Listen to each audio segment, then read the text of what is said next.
So we are on the record with 2023-06-1989. I believe the state has some preliminary matters that they would like to put on the record prior to the jury coming into the jury room. Do you have a microphone?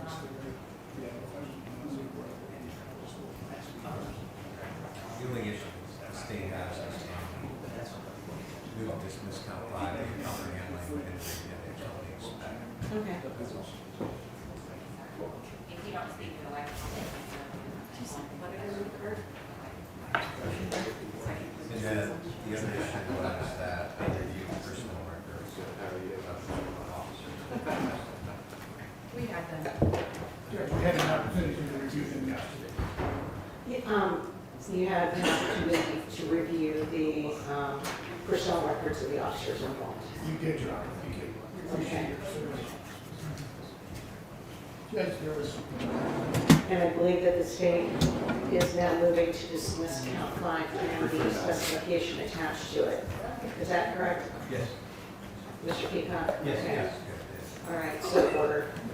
Judge, there was one other matter that I wanted to bring to the court's attention real quickly.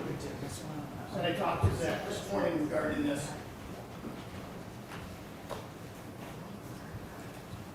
If there is a witness by the last name of Mr. Schmidt, who testified, he identified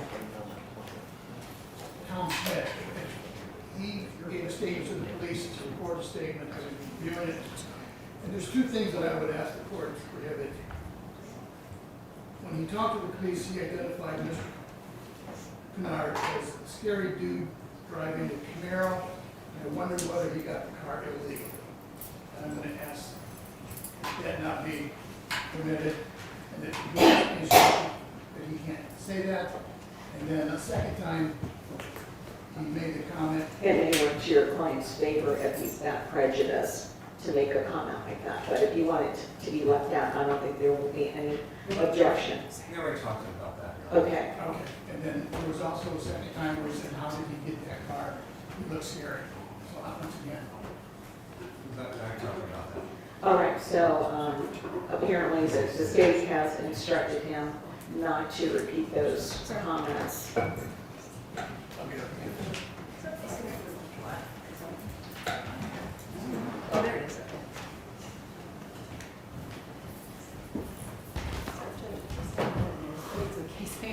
Good morning. For some reason, I have a back attached to my office. Just go right in there, do whatever you need to do. Okay. I was so much for hot yoga that it's like, I was told that cold compresses on the forehead, right, they help me stop the complaint. They were told me that, and just Yeah. another hand. that's okay. Just for the weather changes, you saying is this? You are Detective Connor? Whatever you need. Connor. I'm Nathan Wright. That's okay. You know where it's at, right? Yes.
Good morning.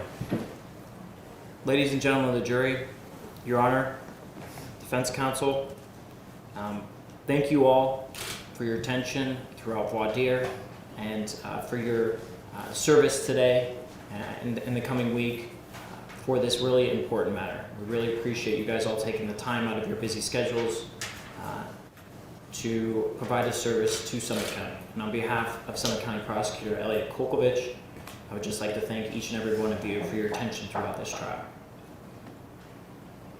This case is State versus Dacarrei Kinard. And it doesn't just involve Mr. Kinard, it involves Mr. George Jensen.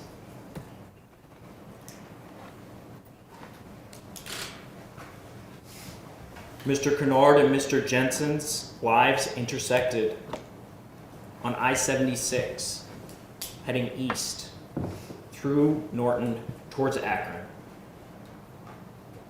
on May 17th, 2023 at approximately 5:30 p.m. You will hear testimony throughout this trial that Mr. Jensen, the victim in this case, was driving a blue Mazda on I-76 East, and you will hear testimony throughout trial and evidence that Mr. Kinard was driving a black Camaro on I-76. And you will hear about the tragic events that occurred on that day. You will hear that Mr. Jensen and Mr. Kinard had engaged in aggressive driving. The state readily admits, and you'll hear testimony from our own witnesses, that Mr. Jensen cut off Mr. Kinard, that he brake checked Mr. Kinard, that there was some driving dispute happening on I-76 East between these two cars. You will also hear from witnesses that as a response to that aggressive driving, Mr. Kinard in his black Camaro went in the slow lane, past a box truck going over onto the shoulder of the highway to get back at Mr. Jensen for what he did. And when he pulled on the shoulder past the white truck, he immediately swerved towards Mr. Jensen's blue Mazda, pulled out a gun, and shot from a moving car approximately 8 times into Mr. Jensen's vehicle, leading to 2 gunshot wounds that Mr. Jensen suffered and unfortunately caused his death.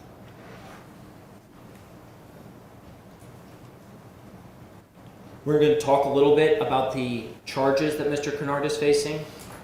As the judge stated in her opening jury instructions, and as both sides has indicated, the judge is in charge of informing you about what the law is.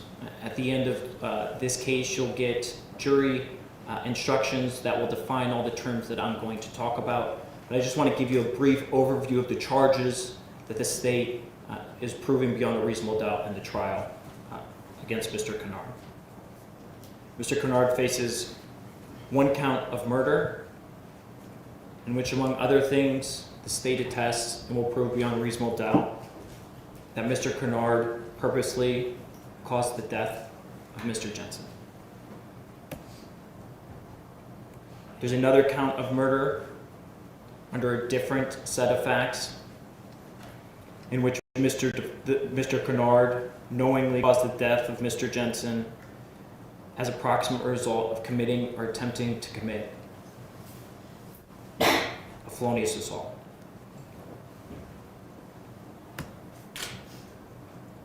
Count 3 of the indictment is felonious assault.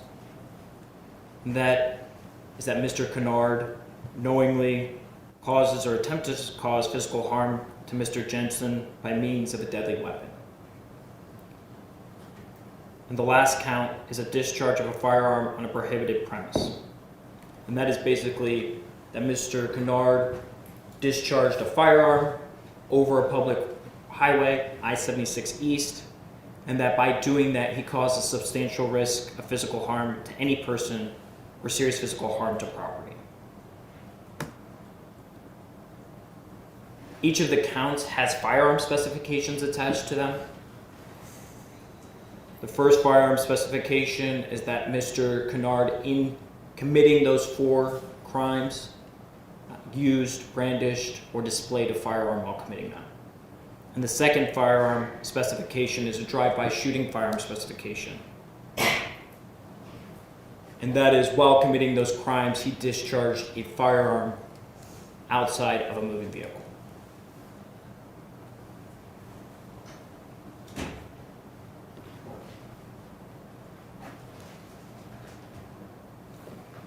You're going to hear evidence from numerous individuals.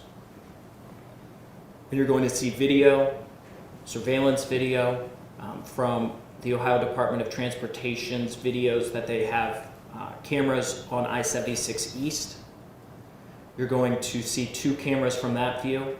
You're also going to have surveillance video from Fred Martin Superstore, which includes surveillance video and a license plate reader. The first video that I'm going to show you is ODOT camera 1. And as you can see from the map, that is on the interchange of I-76 and Ohio 21.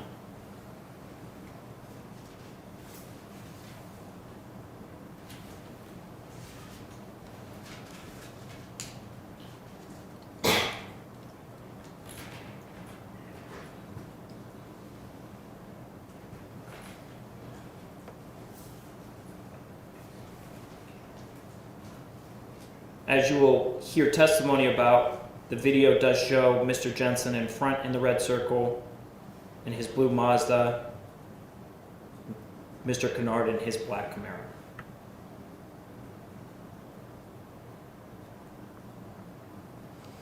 There's another video from the Ohio Department of Transportation farther down on a bridge. It's going to be a zoomed out view, but you will be able to see in that video the general location of where the shooting occurred. And then you'll be able to see a black Camaro leaving the scene and a blue Mazda no longer driving.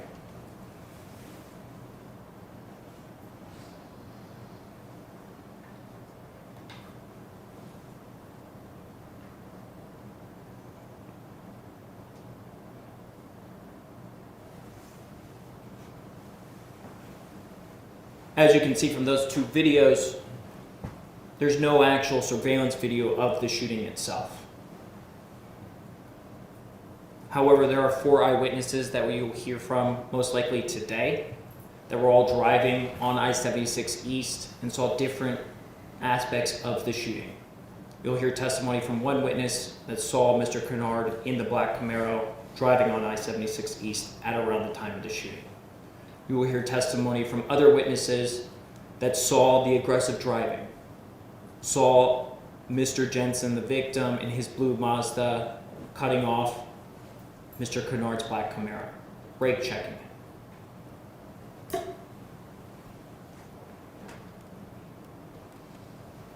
You will hear testimony from the individual in the white truck who was driving in the slow lane, and his testimony will start from the black Camaro all of a sudden pulling up alongside him in the shoulder, passing him, and then him seeing an arm and a gun come out, hearing gunshots directed at the blue Mazda.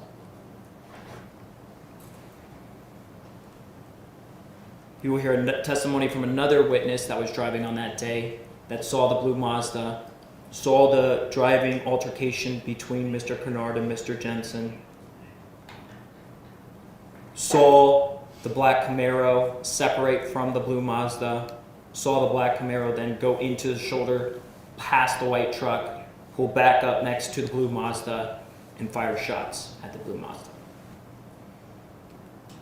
You heard testimony, see photos, and as you can see from the picture, bullet shots from the back right corner of the blue Mazda all the way up to the front window.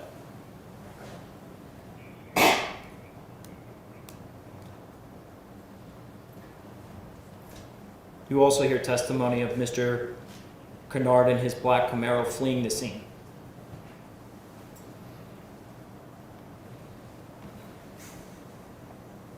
You'll see video and hear testimony from the surveillance operator at Fred Martin, where you'll see at about 5:34 p.m. a black Camaro exit I-76 East, turn left. That Fred Martin has a license plate reader, and so they were able to catch the license plate of that black Camaro. And then you'll see and hear testimony that the black Camaro then got back on the expressway going the opposite way towards I-76 West.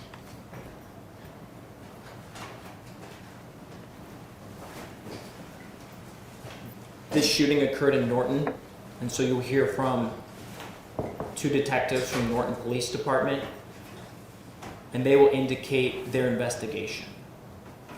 They will talk about the shots fired, the different information they were derived from the witnesses, informing the family of Mr. Jensen's death, and their main goal of trying to identify the individual driving the black Camaro. They will talk about how they worked with Fred Martin to get a license plate number. They then ran that license plate number through their system and determined who the owner of that black Camaro was with that license plate number, that being Mr. Kinard. They will then talk about the month prior, Mr. Kinard using a phone number when he re-registered his license. And that phone number was confirmed through their investigation on Mr. Kinard's little brother's phone in the contact list. You'll then hear from the Ohio State Highway Patrol analyst who took that phone number, that was T-Mobile, took the records from T-Mobile and placed locations of that phone number on the day in question. That testimony from the Ohio State Highway Patrol analyst will show Mr. Kinard's phone pinging off of cell phone towers all the way from Columbus, where he's from, up to the shooting at or around the time of the shooting, and then turning back around and going back to Columbus, corresponding with the time of the shooting, corresponding with Fred Martin's surveillance, and corresponding with heading back to Columbus in the general location where Mr. Kinard lives.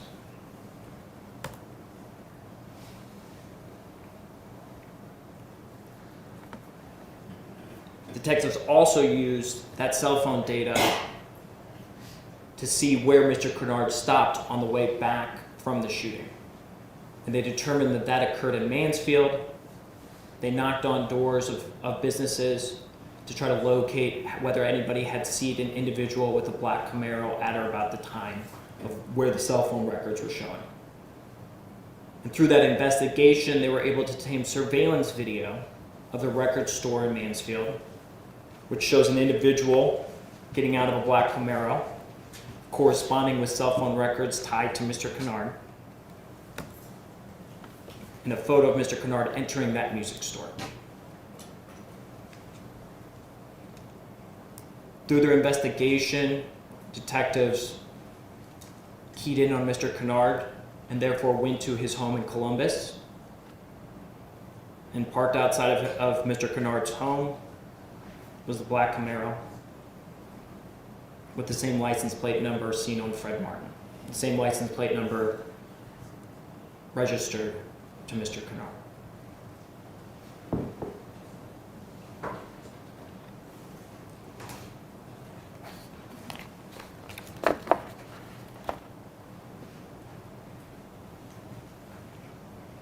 This case is a tragic case. We are not going to dispute that Mr. Jensen exhibited driving that would make anybody upset. Our own witnesses will tell you about the brake checking. Our own witnesses will tell you about the cutting off. However, those same witnesses will testify and you will hear that at the time Mr. Jensen was shot and killed, and right before Mr. Jensen was shot and killed by Mr. Kinard, the black Camaro was behind a white pickup in the slow lane. Mr. Jensen's blue Mazda was on the left lane. And that the black Camaro then made the decision, Mr. Kinard then made the decision to pull into the shoulder, past the white truck, pull back over, and then start shooting approximately 8 times into Mr. Jensen's vehicle.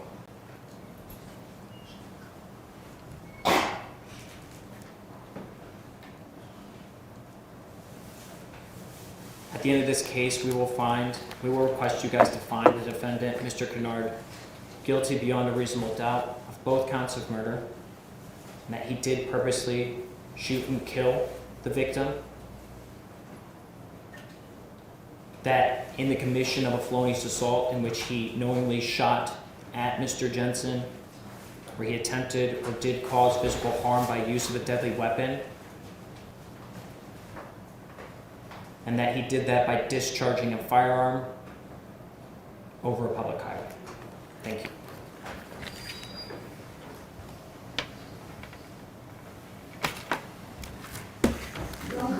May it please the court.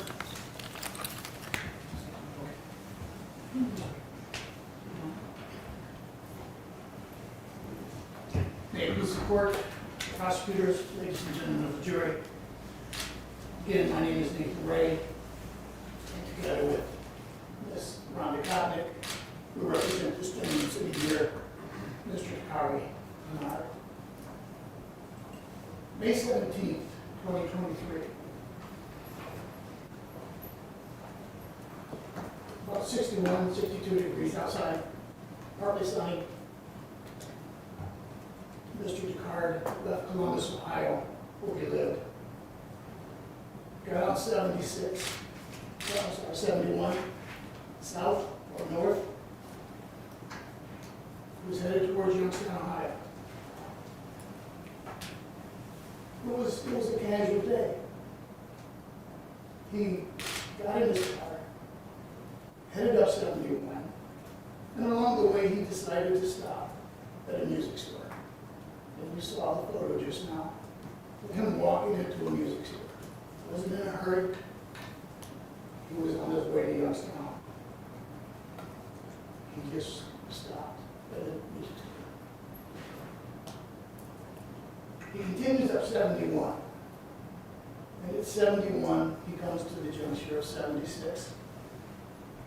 And he picks up 76 East. It's just another spring, sunny, casual day. What changes that? As you just heard, the evidence is going to show Mr. Jensen changed that. He brake checked Mr. Kinard. He cut him off. Mr. Kinard tried to get around him to leave. But Mr. Jensen wasn't going to have it either. It's 5:30 on a Wednesday. Traffic is picking up.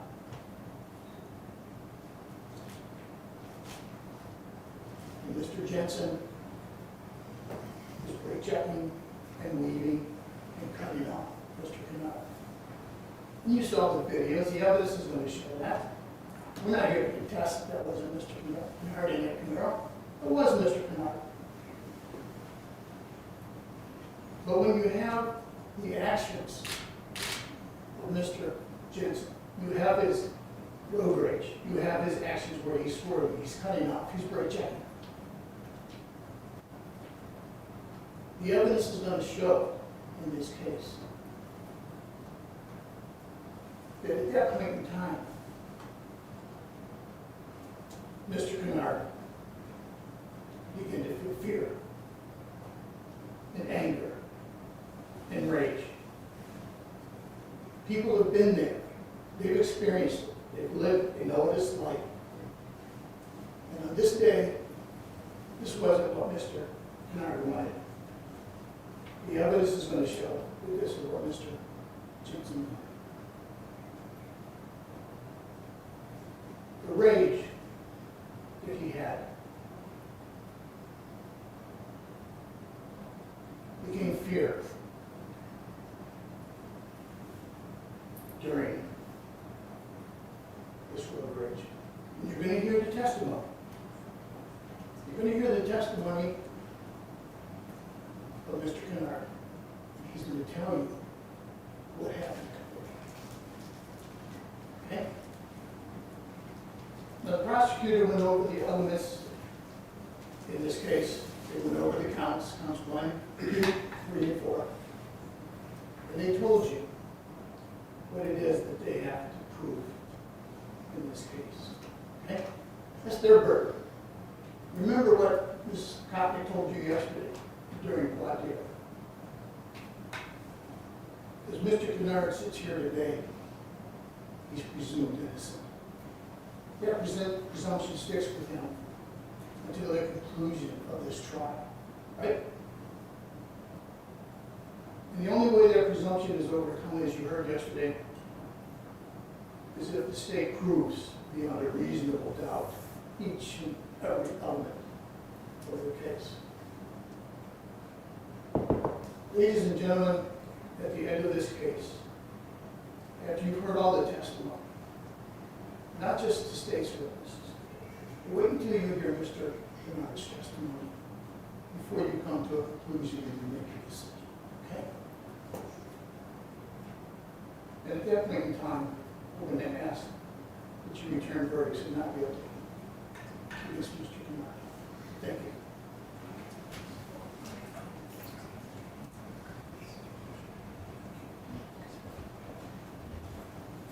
To the state, your first witness.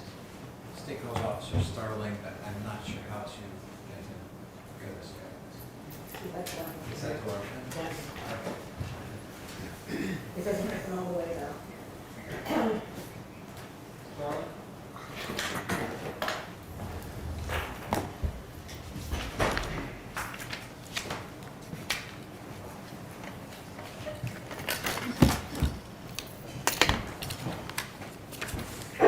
Do you swear or affirm that the statements you're about to give are true and correct to the best of your knowledge? I do. Please have a seat in the witness chair. Turn the microphone on. Speak into the microphone so that we'll have an accurate record of your statements. And if you'll please first state your name, spelling your first and last name for the record. So turn your microphone on. Just press the button. I can hear you. Okay, there we go. Okay. My name is Kevin Starling, last name Starling.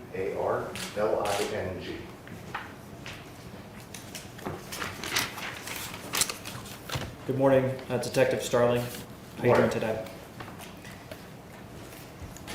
Let's get right to it. Well, first, let's talk about your current position. You work for the Norton Police Department. That's correct. Approximately how long have you worked for the Norton Police Department? Going on my 25th year. What's your current position? I'm assigned as a detective. Approximately how long have you been a detective? 6 years?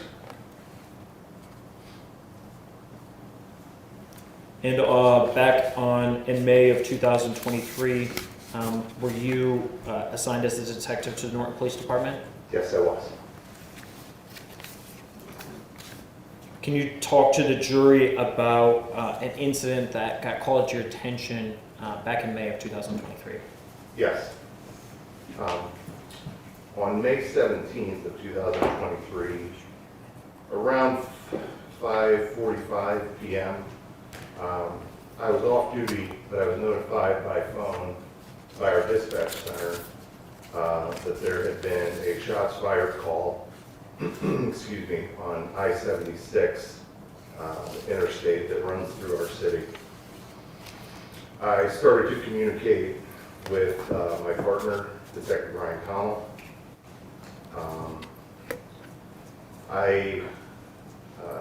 I went into work around 7:30 PM that evening. I learned that Ryan had already, Detective Connell had already been there for about an hour and a half, and that they had already cleared the scene. In other words, walked the entire area where the incident occurred out on the highway. Detective Connell and I met at the PD and went over the evidence that we knew thus far. And then we went together to the home of George Jensen, who we knew to be the individual who had been killed during the incident on the highway. At Mr. Jensen's home, we spoke with his wife and family. After spending some time at the Jensen home, we went back to the PD. We reviewed what evidence we already had and brainstormed what additional evidence might be available through multiple means, such as additional camera footage from Ohio Department of Transportation, surveillance video from local businesses, as well as cell phone evidence. I apologize for Go interrupting. ahead. The location of the shooting was on I-76 East. Yes, it was I-76 East, and I believe it was I-76 East near Haintown Road, Okay. between Haintown Road and Easton Road, I believe. And there's a bridge where it occurred before, kind of before you got to the bridge. Is that the Yes. Easton or the Haintown Road Bridge? And if you don't know, that's fine. I don't know off the Okay. top of my head, no. That being said, that location is located in Summit County, is that correct? That is correct. Okay. And you had talked about, you guys had a meeting to try to figure out what's the next steps in the investigation. That's correct. What was your primary objective at the start of the investigation?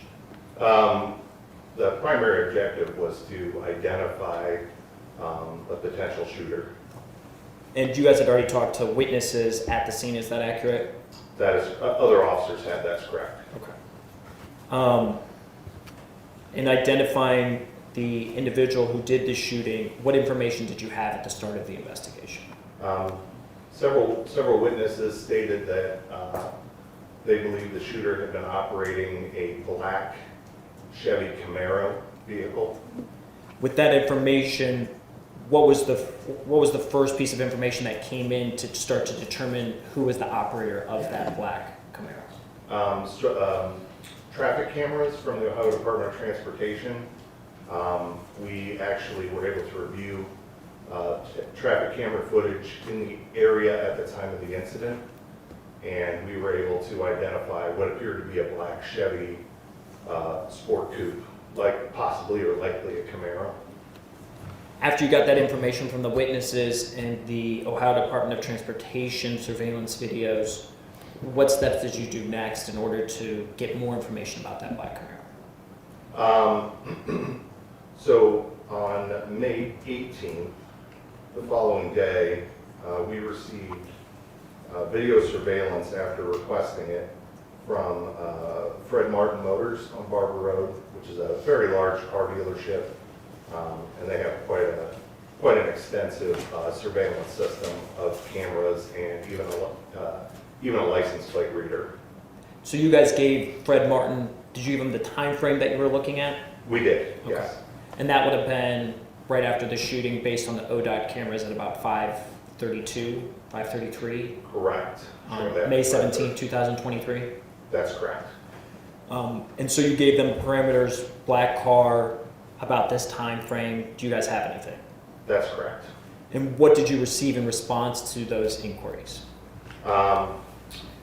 The IT director from Fred Martin Motors responded by shared some videos with us of a black Camaro exiting I-76 East at Barber Road and coming to a stop at the stop sign at Barber Road, which is more or less directly in front of the Fred Martin's main showroom.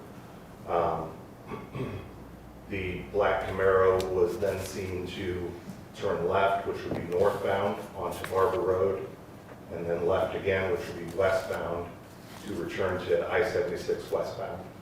And in that information, were you able to get a license plate as well? Yes, And that license plate would be the I-7166? yes. After getting that information, what did you do with the license plate information associated with that black Camaro? So we ran that license plate information through the Ohio Law Enforcement Gateway's SWIFT search engine, which And allows... is that a law enforcement database that allows you to get information about licenses, who used it, phone numbers you used to register that license? That's correct. And that information, what did it show you? So it showed that that license plate number was registered to a gentleman named Dacarrei Kinard from Columbus, Ohio. And have you had an opportunity to, so after you get that information, do you get a photo from his registration? Yes. And what other information or identifying information do you get from that database? From that database, we're able to see addresses, we're able to see recent traffic citations. Is there any cell phone information associated with those? No. Okay. After determining that a Mr. Dacarrei Kinard was associated with this license plate registered to this car, what did you guys do next in your investigation? We submitted Mr. Kinard's information to the Ohio State Highway Patrol's Intel Hub Division and requested that, so they're literally a team of criminal intelligence analysts that are versed in basically just digging up information on people, on cars, on places. So we requested a workup on Mr. Kinard, also submitted and requested an intelligence workup on Mr. Kinard from the United States Secret Service Intelligence Division. As a result of the Ohio State Highway Patrol Intel Hub's workup on Mr. Kinard, they learned that he had recently, I believe, obtained a copy of his driver's license or a duplicate license on April 29th of 2023, and at that time he had provided a current phone number. And this incident occurred on May 17th, 2023. Correct. Why was a phone number significant to you, or what did you do with that phone number? So we ran open search intelligence on that phone number, learned that that phone number was owned by T-Mobile Incorporated. So we requested a search warrant for what's called cell site and timing data advance records on that phone number just before or during and just after the time of the incident. And the Ohio State Intelligence Hub analyst is going to come in to explain to the jury kind of what that entails. But can you give a layman terms explanation of what cell phone tower information, like what that is? Certainly. So the term cellular literally means that there are multiple cell phone towers placed throughout the country and at this point throughout the world, and each phone has, each tower has responsibility for an area of coverage. When those towers connect together, they create a cell or a cell, and then when all of them connect together, that's called a cellular network, a term we're all extremely familiar with. So when we request call data records from, or call detail records from a cell phone carrier, what those records tell us is any time a cellular device communicates with a tower or connects to a tower, there's a record made of that by the cellular carriers. So when we request call detail records, that's what they give us, is that record of, yes, the phone number registered to this device connected to this tower at this time. And some of that data is just involuntarily produced, correct? Correct. I don't have to do anything on my phone. My phone's just pinging off of cell phone towers as I drive down the road. Correct, and unless you turn your phone off or disconnect the, like the data, the data, mobile data feature, or manually disconnect it, generally, your phones are always looking to talk to the nearest tower or the tower that gives them the clearest signal. And that information you got from T-Mobile gives general or approximate locations of that cell phone for the times requested. So call detail records will literally display what tower that phone connected to. There's a separate record called time in advance data, and those algorithms are proprietary to the individual cell phone companies, but their engineers create those algorithms. And that's more exact locations. As Correct. opposed to Those give time. more exact locations, but no one outside of those engineers could speak to exactly how they come up with those numbers. And in reviewing those records after getting them back from T-Mobile, you guys sent those off to the Ohio State Intelligence Hub to run mapping to place the cell phone records on a map based on time and date. That's correct. And in reviewing those records, is it fair to say that that Mr. Kinard's cell phone was pinging off of cell phone towers corresponding to the time of the shooting and the location of the shooting? Yes, that's correct. And did you follow those cell phone records to where Mr. Kinard ended up after the shooting? That's correct. And where did he end up? We believe that he spent the night, and I did not write down the address, but we believe that he spent the night that evening at an apartment complex in the Columbus area where... So he ended up back in Columbus. That's correct. Was there any other information within those cell phone records that caused you guys to go out and try to find more information? Yes. In early mid-June, I believe it was June 9th, we followed the cell phone records to the Mansfield, Ohio area, which is almost halfway between Columbus and like western Summit County, Norton, Ohio area. And we, the intelligence analyst on their mapping noted that the device spent a significant amount of time, I believe it was 2 or 3 hours, during the late morning, early afternoon of May 17, 2023, in a certain area of Mansfield. So on about this, June 9th, Detective Connell and I went out to that area. In that area, we found a barbecue restaurant, which was not open yet when we arrived. We also found a music store and a plasma donation clinic.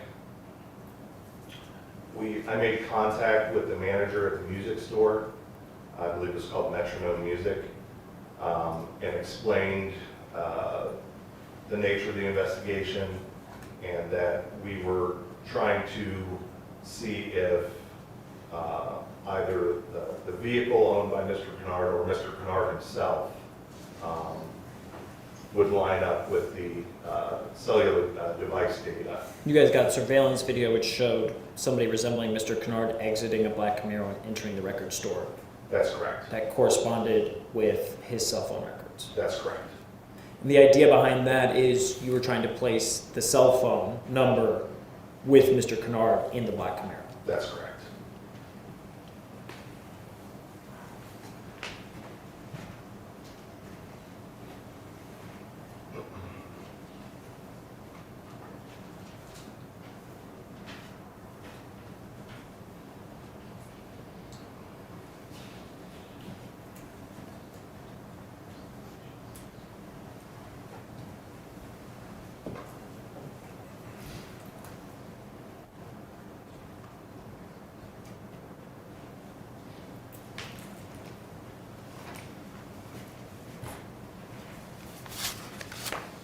Detective Starling, while you've been testifying, I think you've been looking down. Are those notes that you took to refresh your memory about your testimony? Yes. Okay.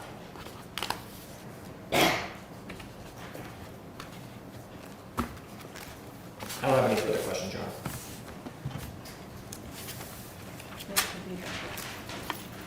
Next will be a cross-examination. Of course.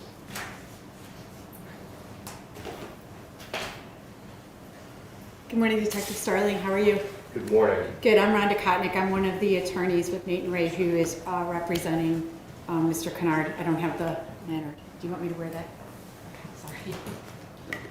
We get reprimanded when we don't wear our devices. Okay, thank you. Good? Okay. A few questions just to clarify. So you didn't see this road rage incident occur, is that correct? No, I was not there. Okay. And you said that you had come later and met Detective Connor at the police station later that evening? That's correct. Okay. And you said that was about 7 in the evening or so? When we met, yes. Okay. And then you were the one that obtained the videos from ODOT, is that correct? The first videos were obtained by Sergeant McShane, who was the on-duty supervisor, and he forwarded them on to me.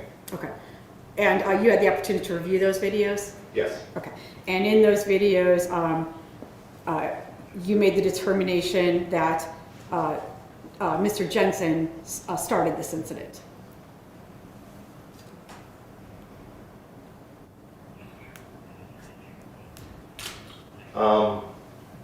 I could see from the video that there appeared to be some kind of a road rage incident happening between Mr. Jensen's vehicle and the black Camaro. Okay, and that's fair because you didn't see the incident. So in that video, which we'll see or we saw in the opening statement, it's Jensen's vehicle that is cutting off the black Camaro. Yes, I did see that. Okay, and we don't have a video of the actual incident itself. Is that correct? That's correct. Okay, and then there's a second ODOT video which would seem to show from a distance Jensen's car weaving from one side of the freeway to the next side. Is that what you recall? That is correct. Okay, so we're not going to have any video that would show this incident happening. That's correct. Okay, and so would it be fair to say that we don't know how Dacarrei's vehicle traveled from the fast lane to the slow lane? It is correct. There's a lapse between where you can see the vehicles. Okay, because that's not on the video that's available. Correct. Okay, so we would just have to rely on witness statements as to what happened in that period of time. Probably, yes. Okay.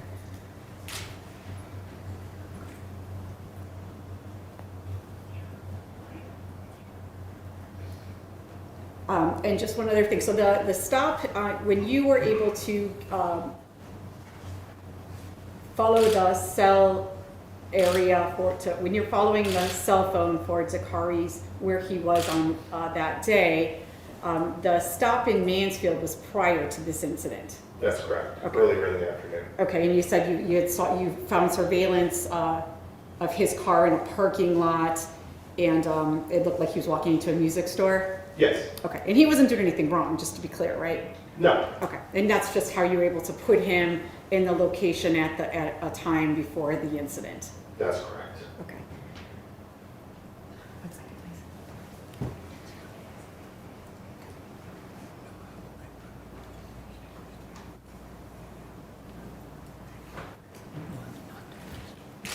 please. Nothing else, sir. Thank you.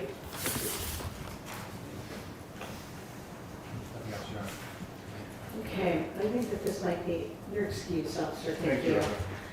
This might be a good time for a recess. Please remember the admonition the court has previously given to you concerning your comments. Oh, sorry, officer, let me have a seat. Thank you for reminding me. This is an opportunity, ladies and gentlemen, for you to ask a question of this witness. So you have a notepad in front of you. Please jot down the question that you have and pass it to my bailiff, and then I can excuse you. There might be more questions that they have. Thank you.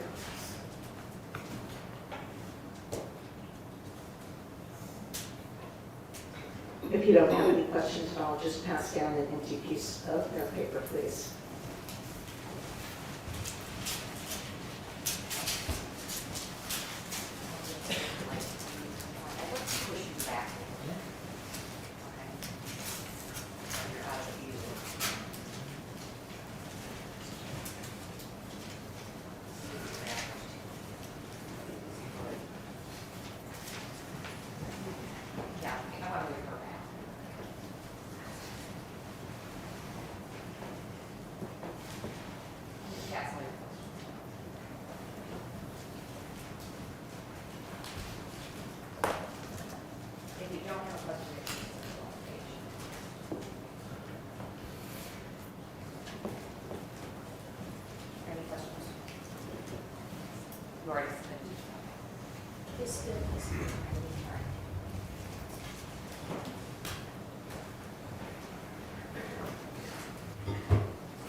We need 3 more sheets of note paper.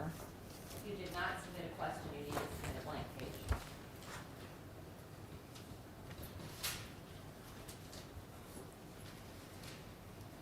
Well, we got more than 3 here. If you've already submitted a sheet of note paper, you're good. I just need to have enough for all of you.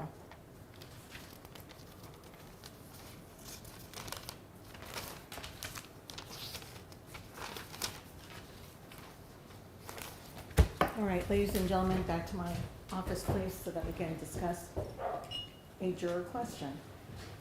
Microphone's off. You can just move it. Microphone's off, yeah.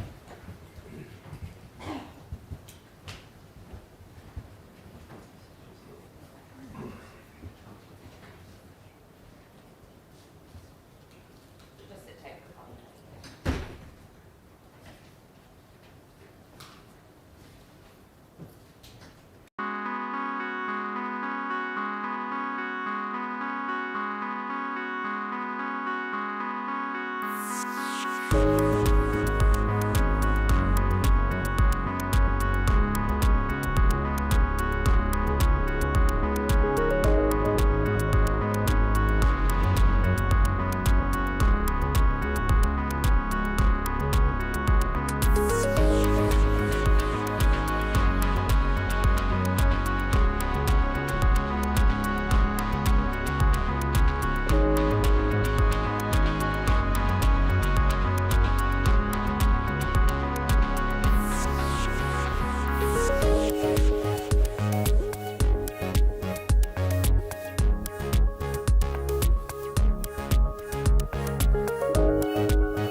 I did not mention in my testimony that the police department was assisted by several Ohio State Highway Patrol troopers who happened to be coming by on the way back from a training, and they all stopped and helped process the scene. So it was literally just a process of painstakingly, all of the officers involved just painstakingly walking the scene step by step.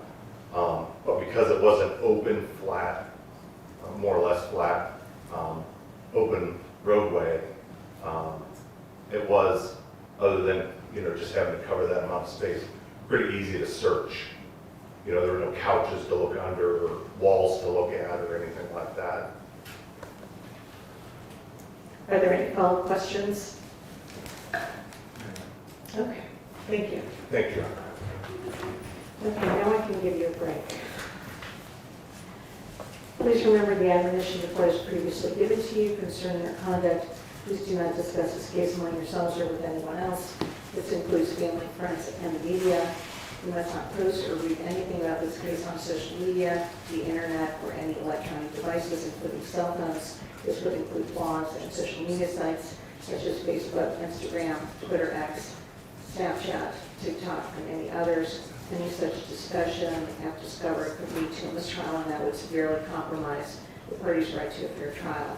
Please do not permit anyone to discuss this case with you or in your presence. Please do not form or express any opinion on this case until the case is finished and the matter is finally submitted to you for your deliberations.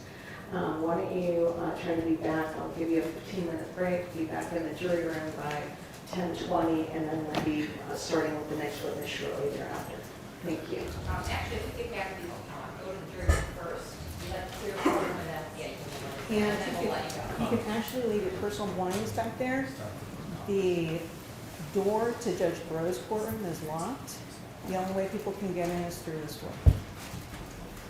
So one time go back to the jury room, we'll clear the courtroom, and then you'll be free.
DHOMAS SCHMITT. M-I-D-T? TT. T-T. Thank you.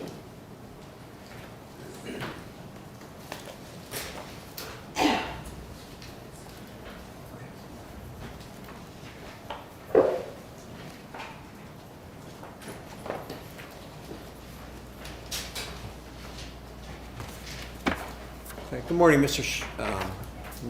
Schmidt. It's hard to see you with the screen in front of your face. Could you spell your last name one more time for us? SCHMITT. Okay. And sir, do you live in? Ah, perfect. Thank you, Judge.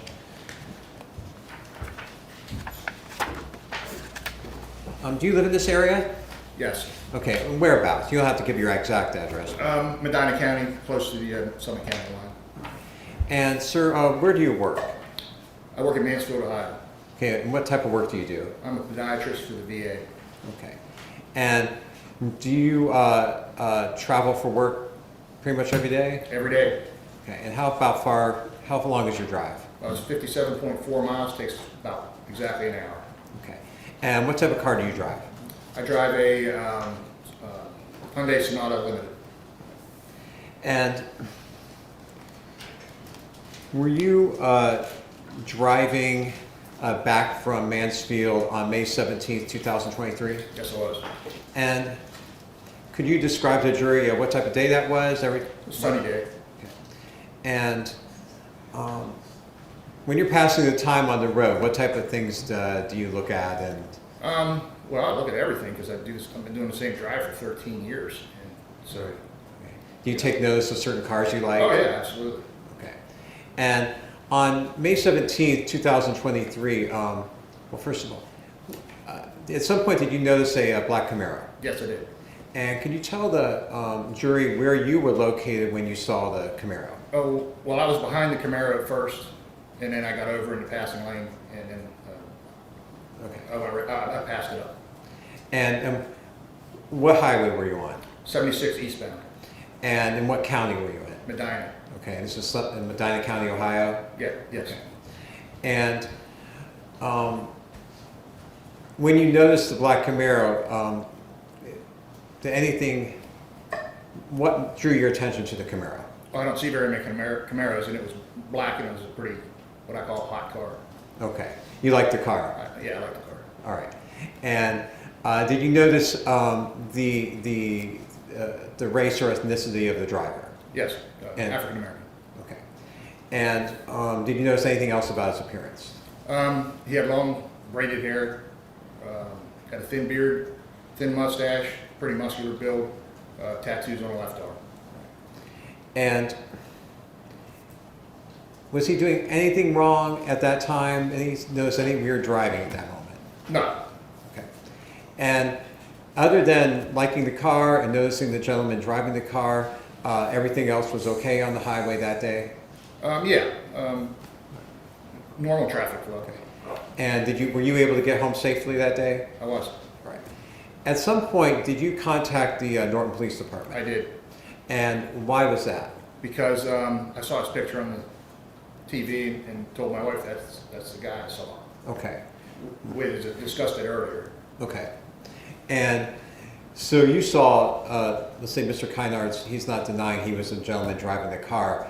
You saw his photo, and you contacted the police that you saw this man driving earlier that day. Yes. Okay. And do you know how long after the May 17th that you contacted the police? I'm not exactly sure what day that was, but it was later. Okay. Later, like in days or later that day? No, it was days afterwards. Okay. All right.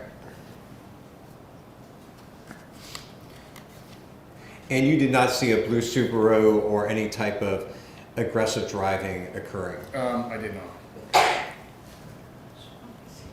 So the gist of your testimony, the information you had at the time, was that you did see the black Camaro and you saw the gentleman driving the Camaro? Yes, sir. Okay. And did you believe, at that point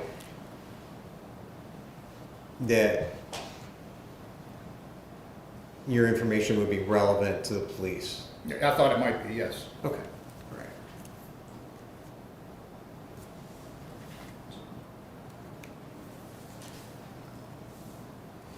Do you see the driver of that car in court today? That man right there looks like him, yes. Okay, so the gentleman, the second man back? Yes. Okay.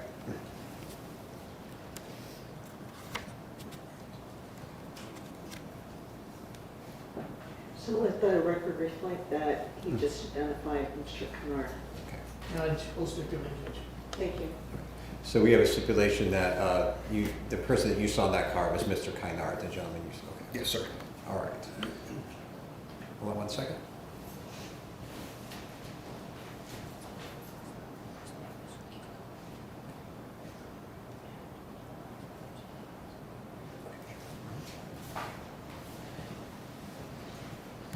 Did you see a blue Mazda at that point?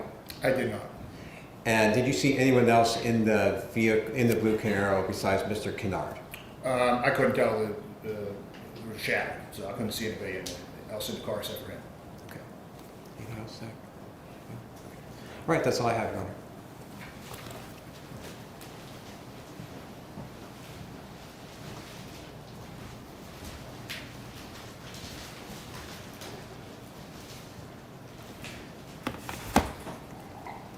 Mr. Schmidt, good morning. Good morning.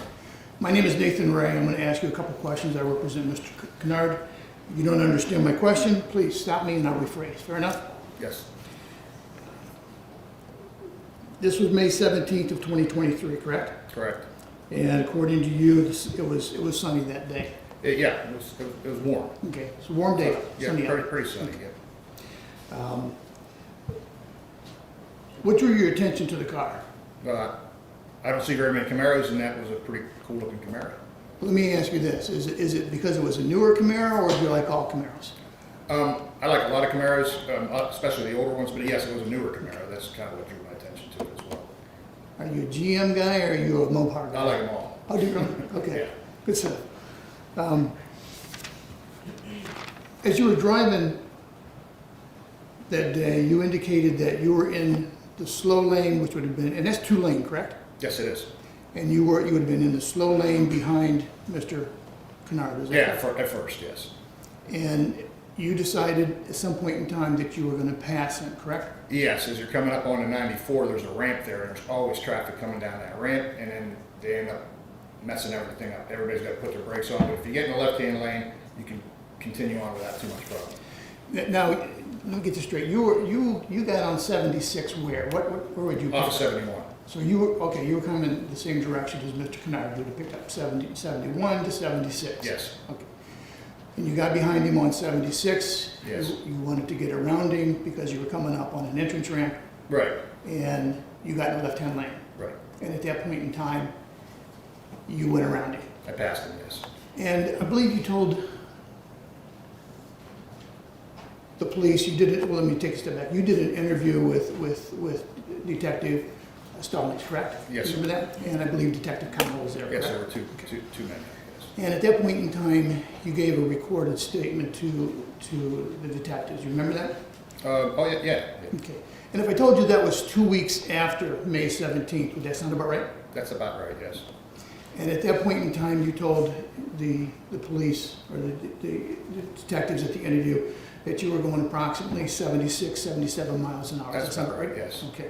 And at that speed, you were able to pass Mr. Kinard, correct? Yes, And I believe you told him that day that there was signs of like smoke coming out of the car. the window was down, he had flicked something out, I imagine it was a cigarette, I can't tell you exactly Okay. what it was. But it was, but based upon what you saw, the smoke coming out of the car, it would be an indication that he was smoking a cigarette that day. Yeah, could be, right.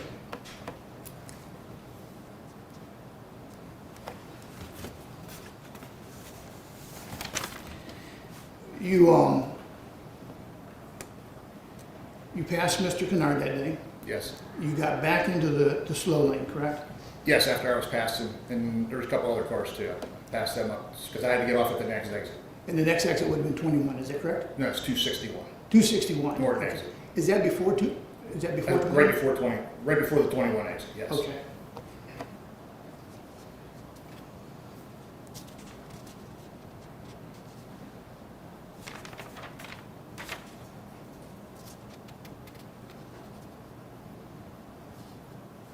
Could I have a moment, Your Honor? Sure.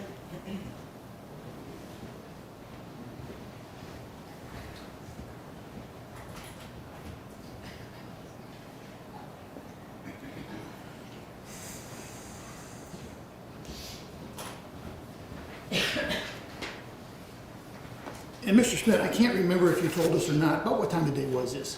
This would have been between 20 after 5 and 5:30, because I get home at the same time every day.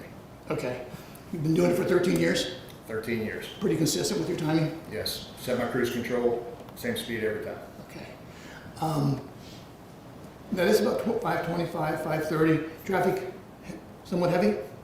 It was normal, not real heavy, but there's a lot of cars on the road at that day, Okay. at that time. At that time. That's when it's going to be a busy time and it's picking up. Pretty much, yes. Thank you, Judge. Nothing further.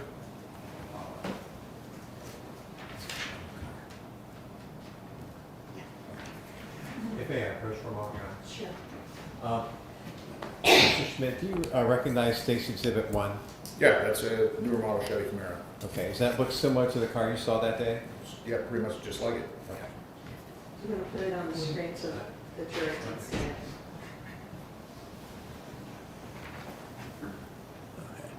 So you could turn that camera, Oh. I'll get it, Judge. Okay. I moved it so that you could see his face. See that, sir? Yes, sir. And is that the car you previously identified Sure. in the photograph? Yep. All right. And that's Exhibit 1. 1. State's Exhibit 1.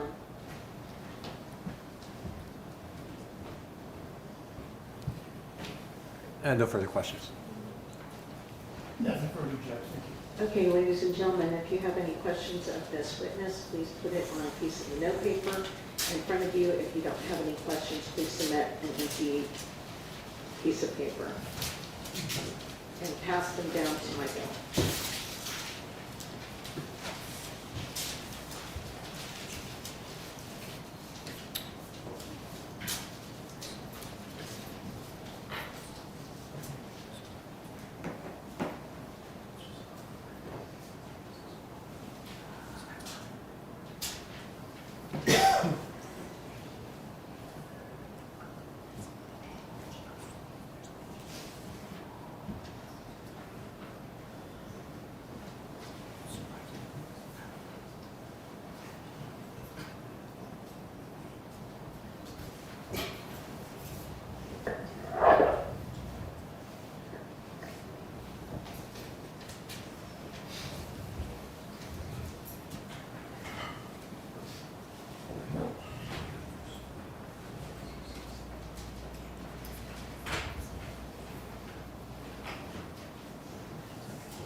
Okay, there was no objection to either question. So the first question is, from the look of the car, it seems like the windows were tinted.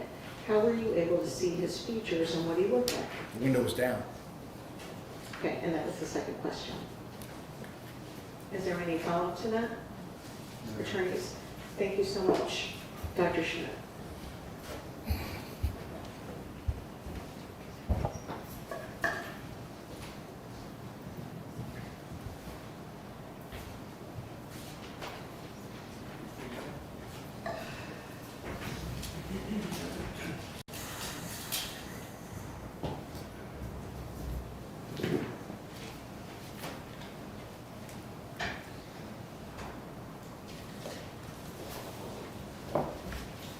Sir, do you swear affirm the statement you're about to give are true and to the best of your knowledge?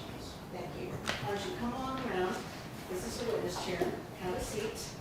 And once you're seated, please state what your name is and spelling your first and last name.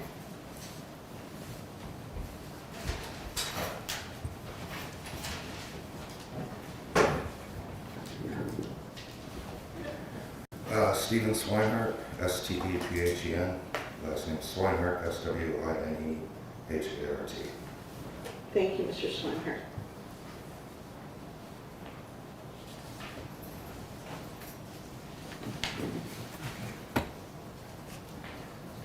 Good morning, Mr. Swinehart. If you will need to speak up and try and speak into the microphone. Okay. Are you nervous to be here today? Very. Very nervous? Okay. Have you ever been through anything like this before? No. Okay. Can I get you some coffee or something to drink? I would love coffee. Okay, we'll make sure that, we'll text Mobile and make Okay. sure that we get you some coffee. How do you take it? Black. Black, okay.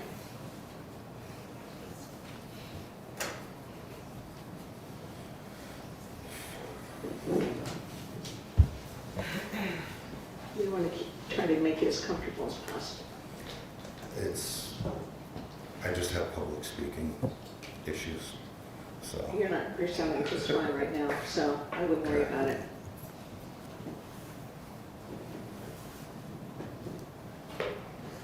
While we're waiting for your coffee, could you answer a few basic questions for us? Absolutely. All right. How old are you, sir?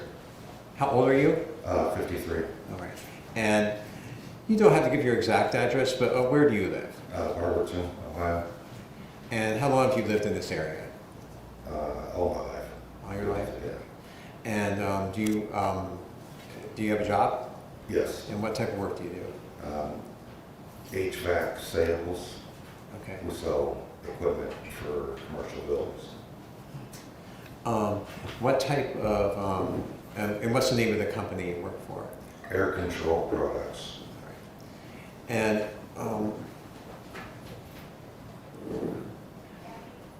do you drive quite a bit for work? Yes. And how often would you be driving? I drive about 60 miles a day to and from work. And where is the location of your main office, or where you would drive to every day? Broadview Heights, Ohio. And what is your, do you work, what's your normal shift? 8 to 5. 8 to 5. Monday through Friday.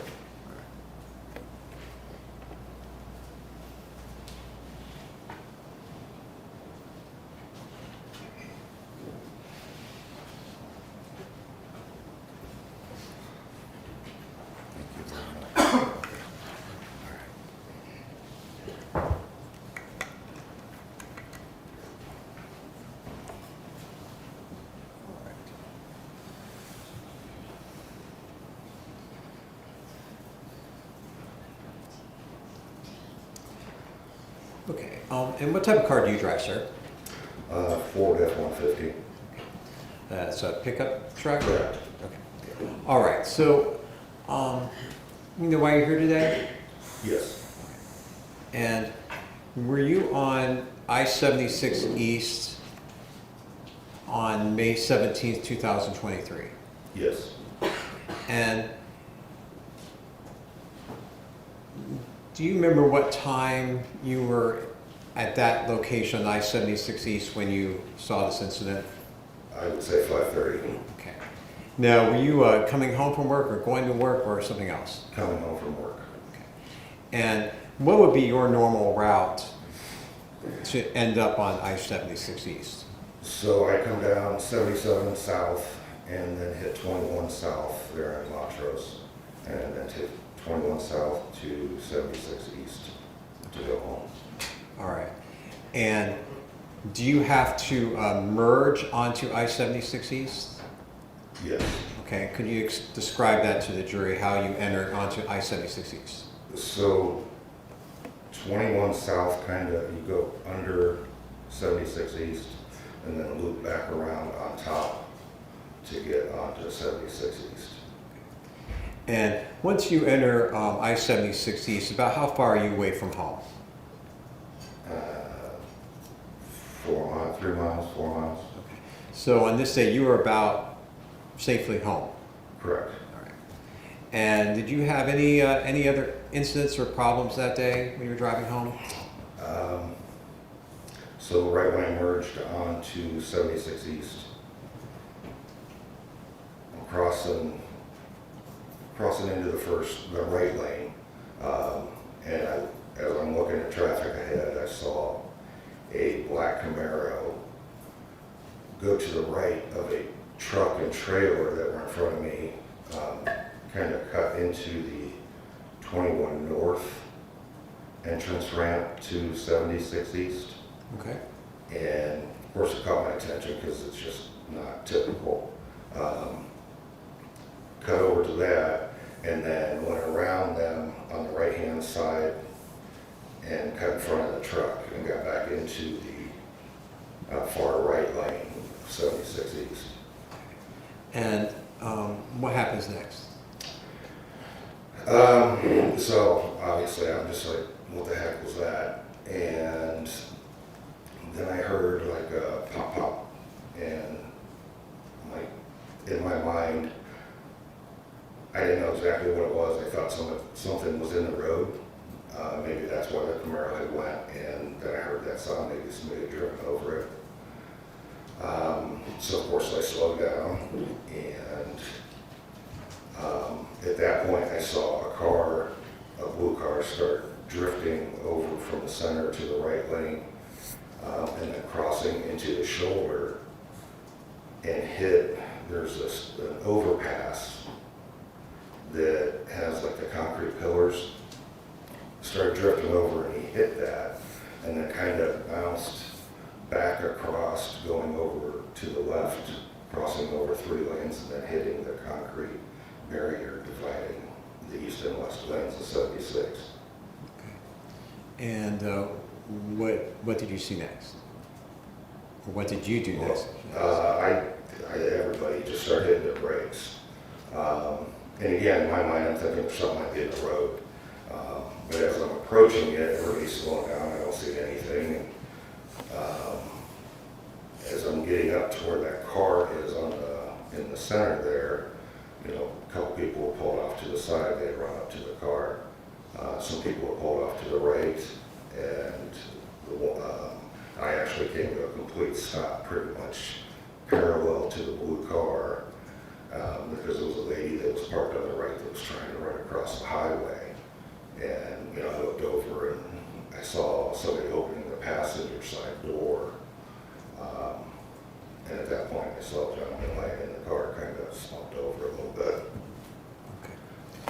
And did you see where the black Camaro went after it passed the truck? No. All right. So I want to just take you back now. Okay. So you're entering.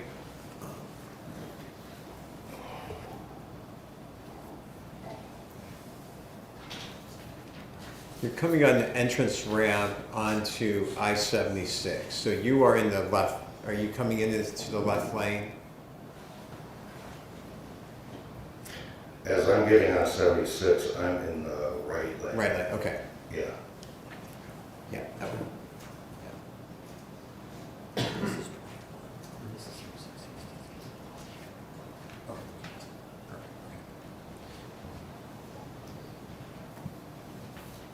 Sir, I apologize. I have a left and right issue, so just please bear with me. This is since I was a child. So I'll be saying right and left. So I apologize. I didn't mean to confuse you. So you are in the right lane. Correct. When you are entering 76. Correct. Okay. Now, is there a shoulder there or? So as soon as you get on, from my perspective, from 21 South to 76, as soon as you get onto that, then there is another entrance ramp from 21 North that is right next to me. So I get off at the first exit, so I always just stay in the right lane anyhow. Okay. And you're in the right lane, and where is this white truck with the trailer? Probably 200 yards ahead of me, 200 yards ahead? right near the end of the entrance for 21 North. Okay. In the same lane? The truck was in the same lane, correct. I'm going to show you what, is this one? Yeah, it's the marked as State's Exhibit 2. Right. You have the maps.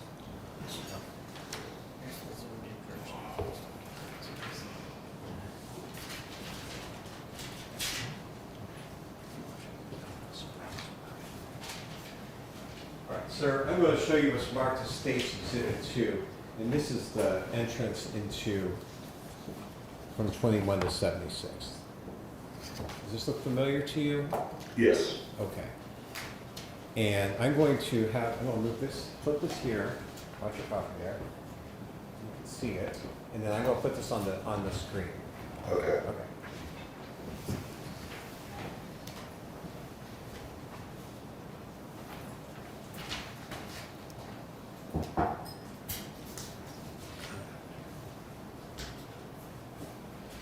Okay. Sir, showing you what's marked as State's Exhibit 2. This is 76 220 I-76 224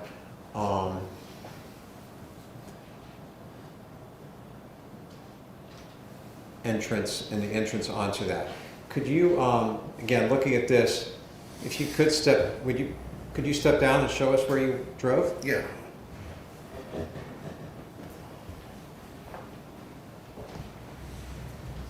Why don't you come down to this one? Oh, let me give you a microphone.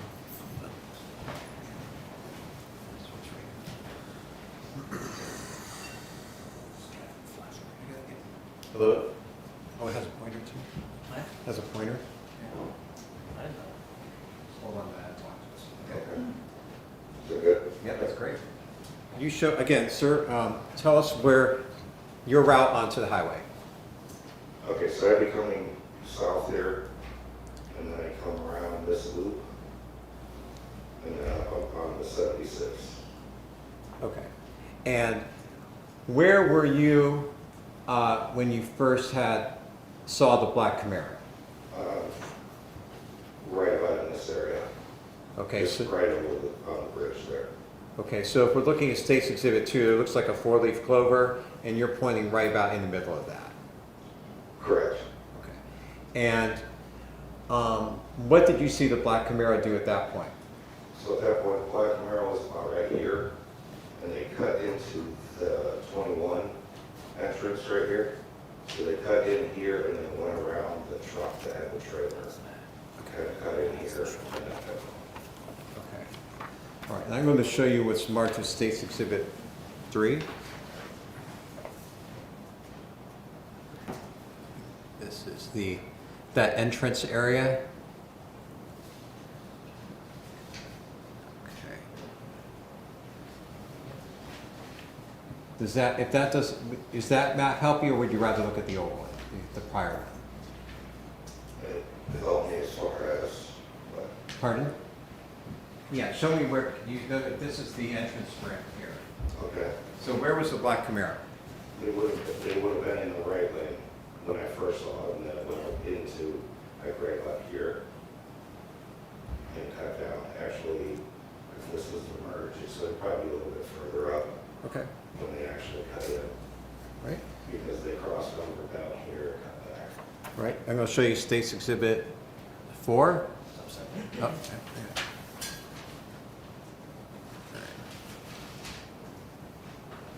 You recognize that? When I say that's the end of the entrance from 21 North, going across. Okay. I'm going to draw you back to number 2. Okay? Okay. Now, if you can, let's go over this again. There's a white truck with a trailer, and then there's a black Camaro. About where point on that map do you see the black Camaro overtake the white truck? Right about here. And was he in the lane when he was overtaking him? Or was he He'd be on the shoulder. He was on the shoulder? Yeah. Okay. Was that an area where someone, if you're normally driving down that highway where you would drive? No. Was there a lane where he could have passed on the left side? Yeah, there's 2 other lanes to the left. Okay. And did you see the blue Subaru prior to the incident? Not that stuck out now. I just saw once it started drifting across. Okay. All right. You can go right back up there.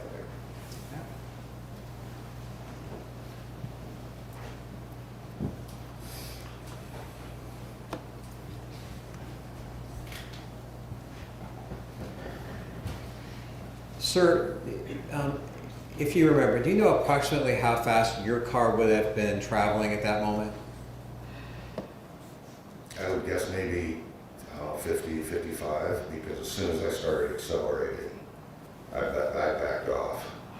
Okay. And was the black Camaro moving at a faster pace than you were driving? I would assume so, Okay. just because they went around another vehicle. Yeah. And did you see any aggressive driving between the blue vehicle and the Camaro, between those 2 cars interacting? No. So anything that happened prior to your entering the highway, you have no idea what was going on with these guys? No. No idea. And approximately how long did you stay on scene? So when I came to a stop, again, the blue car was in the center of the highway. I was in the far right lane, came to a stop. A lady that had gotten out of her car on the right shoulder, ran across the highway. It was maybe, I don't know, 3 or 4 other people there. It was just, at that point, I'm like, there's not much I can do. There's a lot of people already here. So I maybe stopped for 15 seconds, physically stopped. And then went home because, again, I had no clue what the hell just happened. Sorry. And then, I just, again, went home after that. And as soon as I got home, I just started thinking about it. And that's when I ended up deciding to run up to the police department and talk to them. Okay. And did you know which police department to go to? Yes. And which one was that? Norton. Okay. And this location where this occurred, was that located in Summit County, Ohio? Correct. All right. Now, Did you go to the Norton Police Department that day? Yes. Okay. and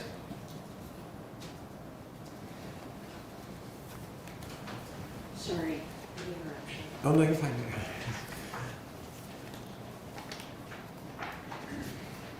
And you are certain that the black Camaro passed on the right, went into the shoulder, which was not a lane, and then and after it passed the white truck, you did not see it.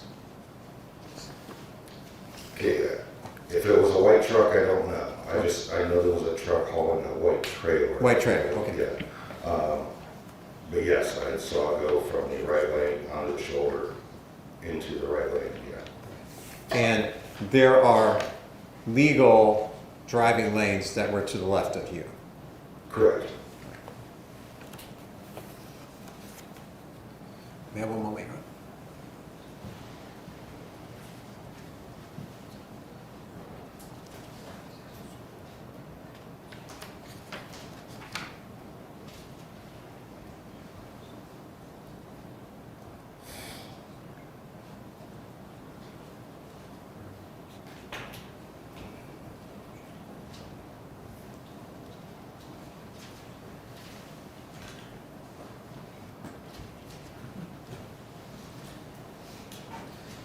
And the blue Mazda, you saw it travel back and forth across the road? Correct. And was there a lot of traffic on the highway at that moment? Standard rush hour traffic. I mean, And did you see, how many, were people having to brake and stop and get out of the way? absolutely, yeah. And did you see any collisions between any of the other cars? Not to my knowledge, no.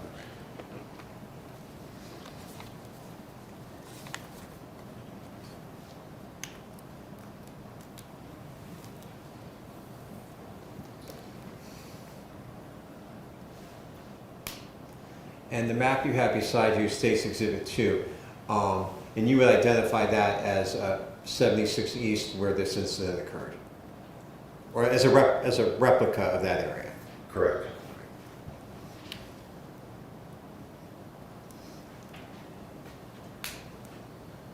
Are you saying this occurred, you entered here, you saw the Camaro go on the shoulder, where did the blue Mazda end up?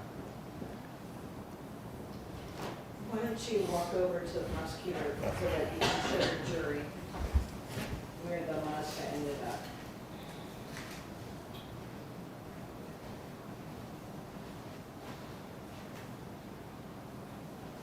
Okay, so I came out here, and that's when I was about here. Oh, sorry, you're good. So I was crossing over, and then regular 21, and that's when the Camaro cut into the end of the entrance ramp onto the shoulder, past the truck, and then by the time I saw the blue Mazda noticeably crossing over, I would say it was up in this area, near the 76 symbol, because that's when it started drifting and hit this bridge abutment right here, and then started drifting back to the left, and it would have ended up further up down the road there. Okay, and where, did you stop behind the Mazda or after it?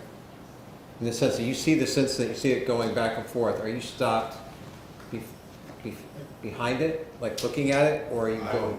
I'm watching it, do this, I'm slowing down, but the only time I came to a complete stop was the Mazda was already at the center, and I was parallel to him.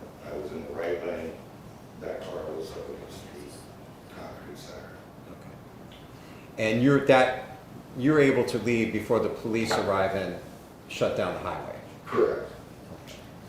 Do you know, if you can approximate, how far a distance it is from the traffic circles down to Easton Road? Half a mile, Half mile? I would think. Okay, thank you, sir.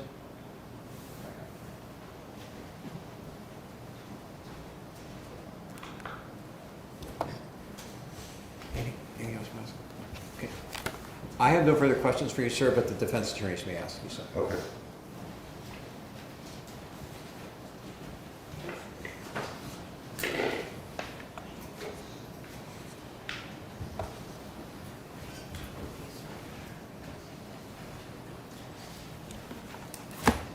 Mr. Swinhart, good morning. Good morning. My name is Nathan Ray. I'm going to ask you some questions here. Okay. I represent Mr. Kinard.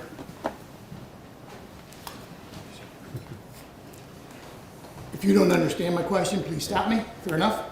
I'll Fair enough. rephrase. Okay. This was about 5:30 in the afternoon, correct? Correct. May 17th, 2023. Yep, correct. Sunny day out. Yep. Warm? I don't know.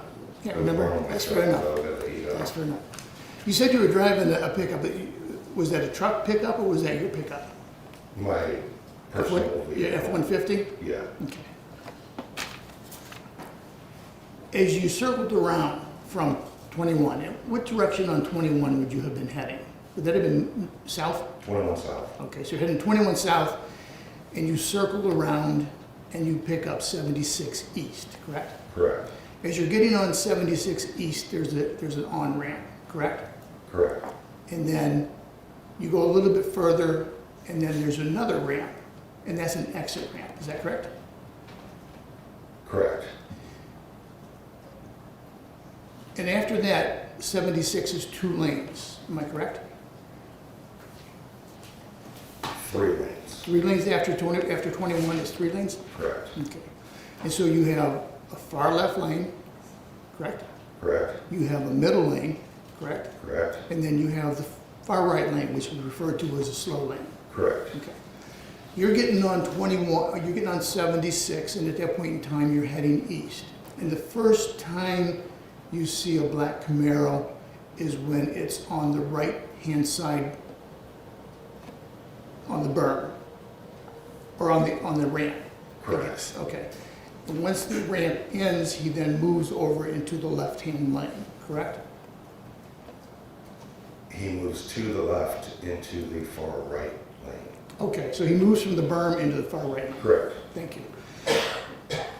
And at that point in time, you lose sight of the Camaro.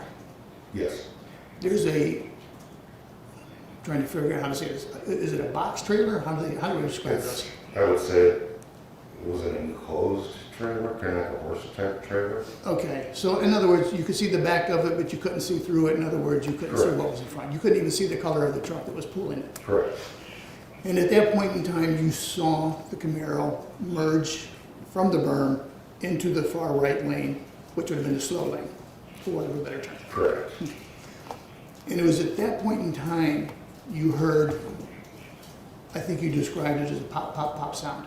correct. You had no idea what it was at that point in time. No, And at that point in time, did you see the Mazda, the blue Mazda in the center lane? not at that direct point, no. The Mazda didn't catch my attention for probably a couple more seconds. Did the Mazda first catch your attention whenever it started to rotate over to the berm where the bridge was? Correct, And you saw the Mazda at that point in time, and then it began to slowly go across the lanes to the far left. yes, as soon as it hit the concrete, it just kind of bounced off and then cut back to the left. Okay. And it came to rest against the dividers in the middle of the expressway. Correct, At the 220, what is that, 224? That overpass that runs, where he hit that, what is that? that would be the Eastern Road overpass. Okay. 224 and 76 are the same. Oh, that's right, okay. So there was no exit there at the Eastern Road, is that correct? Correct, So it's an overpass, but it's not an exit. correct.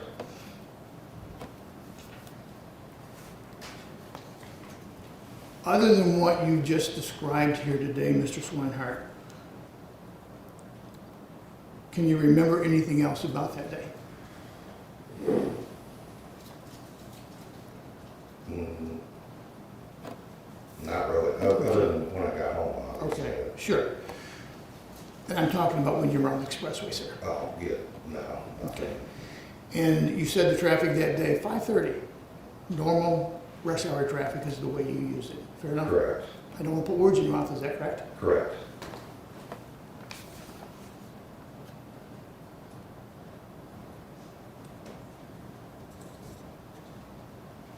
Give me a moment, Your Honor. Sure.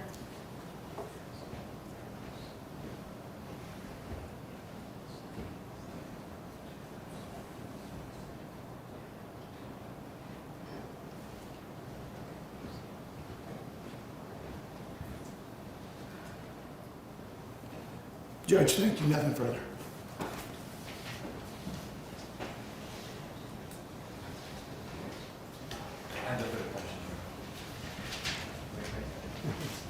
Ladies and gentlemen, if you have any questions for this witness, please put it on a piece of the note paper in front of you. If you do not have any questions, please submit an empty sheet of note paper.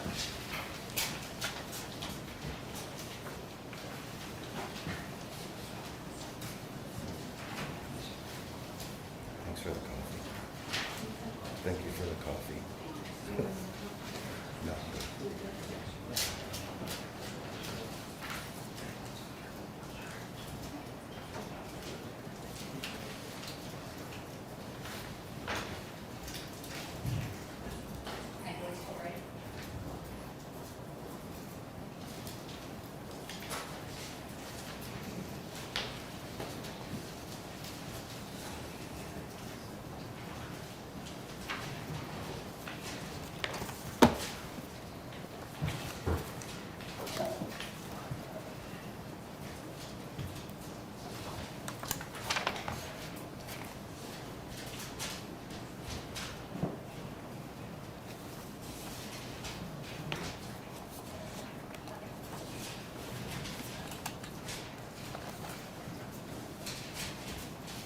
Attorneys, meeting in my office, please.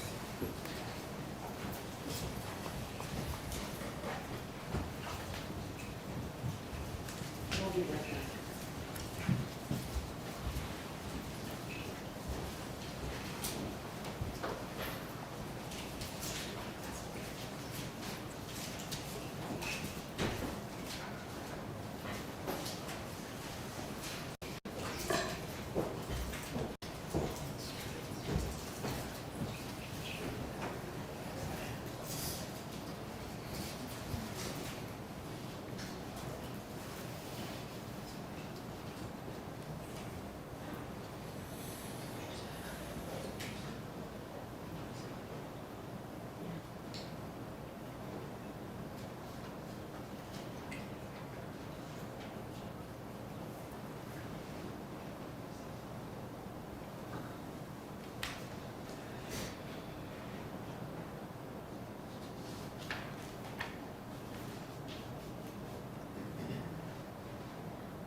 Okay, so the attorneys did not have any objections to the juror questions.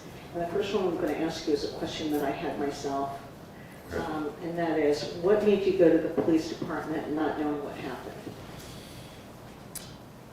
So when I got home, sat down for dinner, and my son actually said, hey, there was a shooting up on 224th. He saw it on Facebook. And I'm like, really, when? He's like, apparently now. And then I started thinking, I'm like, son of a bitch. I should probably go up and talk to him, so. And that's when I did. It was your son that actually prompted you to do that? Yeah, I mean, because I kept, in my mind, I kept replaying everything like what just happened. What was all that? And when he said that, I'm like, in my mind, it just clicked that I just saw that. Any follow-up questions? No, No, Your Honor, thank you. Okay.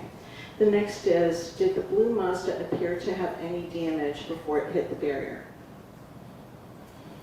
It was too far for me to see any type of damage prior.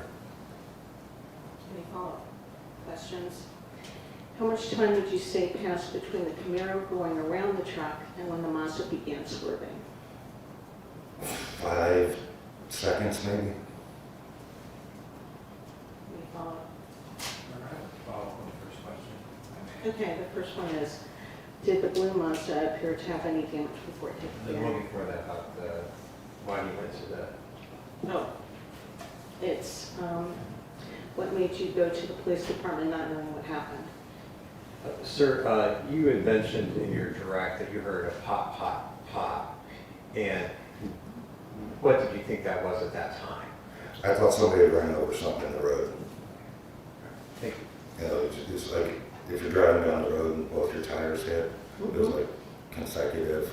And to me, in my mind, that's what I kind of heard. It was just like a repetition, but I just thought somebody ran over something. Is that what you thought instigated the I actually thought that's what the Camaro was avoiding.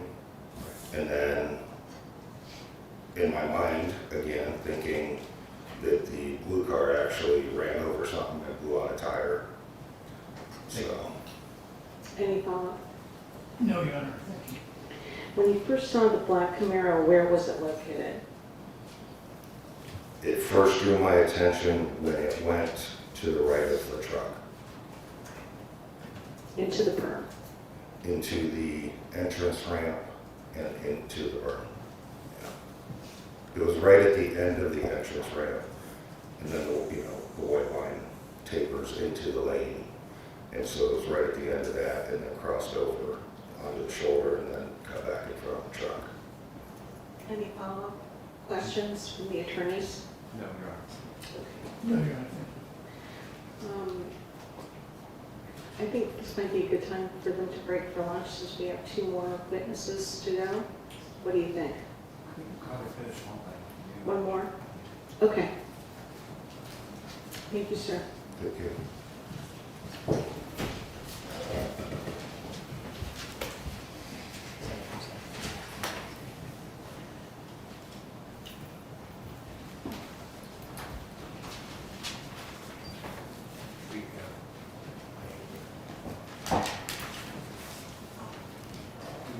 I think it's ready.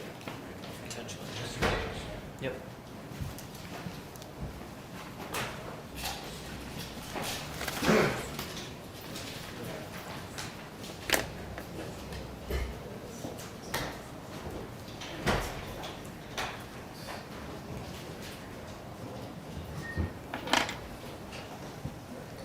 Sir, do you swear affirm that the statement you got to the original to the best of your knowledge? Yes, Your Honor, I do. Thank you. Why don't you have a seat in the witness chair? And please state your name, spelling your first and last name for the record.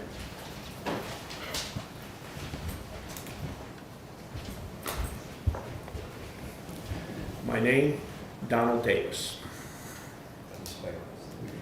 D-A-V as in Victor, I, S as in Sam. Thank you, Mr. Davis. If there's anything up on here, you can always mute this here to look at. Okay.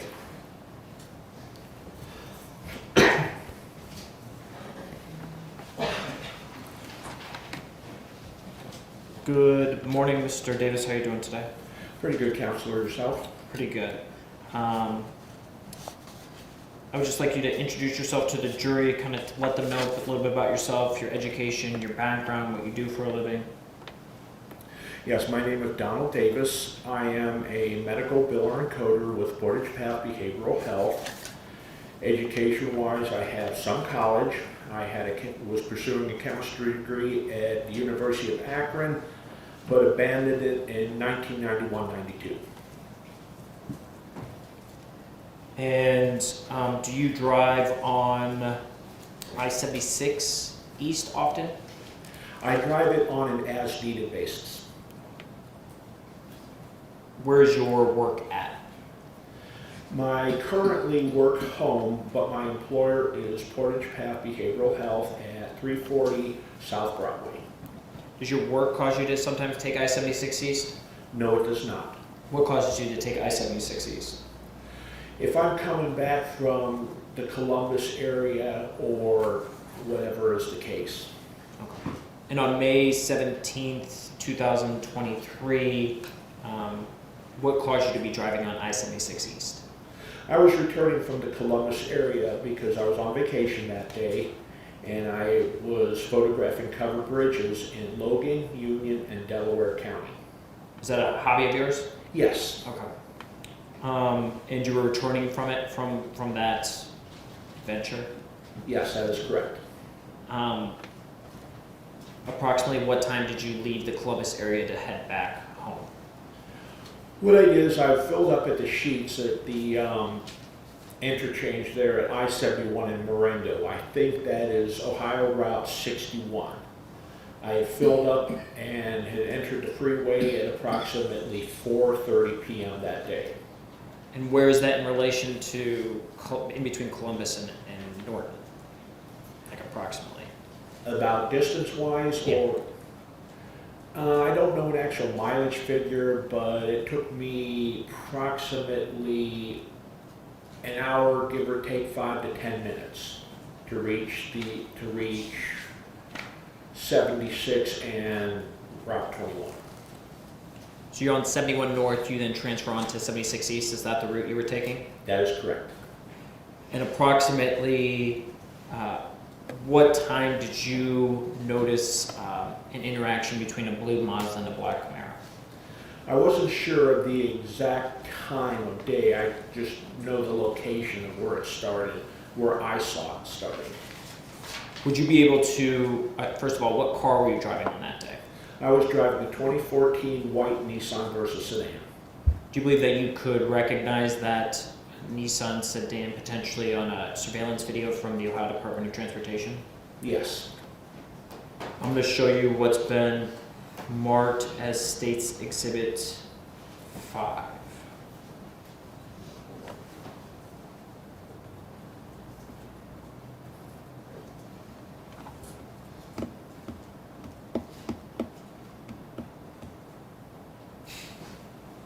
It's showing on my computer screen, but it's not showing on that screen, which is confusing to me.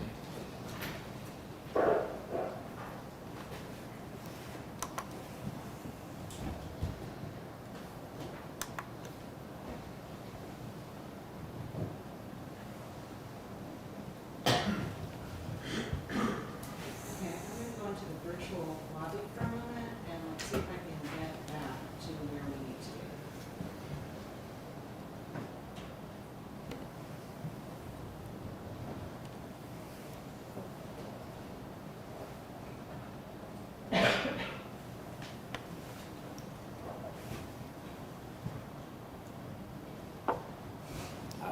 I think I figured it out, Your Honor, potentially, maybe. I'm glad because my screen's not being very receptive. Nope, I did not figure it out. Okay. We'll get IT. We need IT. Well, let me see if you can figure it out. What are you trying to do? So you see how it shows the back of my screen? It's not showing the video. Oh, that's close. Are we on the right, That fault is she's like. I know. So we are hooked in with the clip share? Or you're using the dock camera? So I did dock camera, did the view wall for presentation. You're on the HDMI? Yep. Plug code, you got these plugged in? Yep, I actually used it Select presentation, recently. okay, select dock camera. Should I be hitting click share No, on you my should not be screen? clicking anything. No. Select dock camera. Okay, we got dock camera. Yeah, right there. Press view all at bottom of Did screen. that. Try clicking out of it. You know what it is? Whenever you use the dock camera, it always It's, screws. and then it's like a delay. Yeah, no. Select input 2.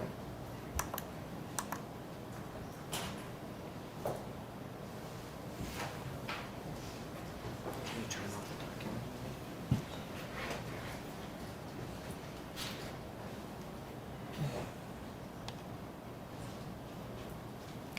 following the right steps, so I have a feeling, I'll call them, but I have a feeling it'll probably pop up before you. Right when they show up. Oh, the problem. I'll call them, I don't know. We can even go all the way. I can keep going.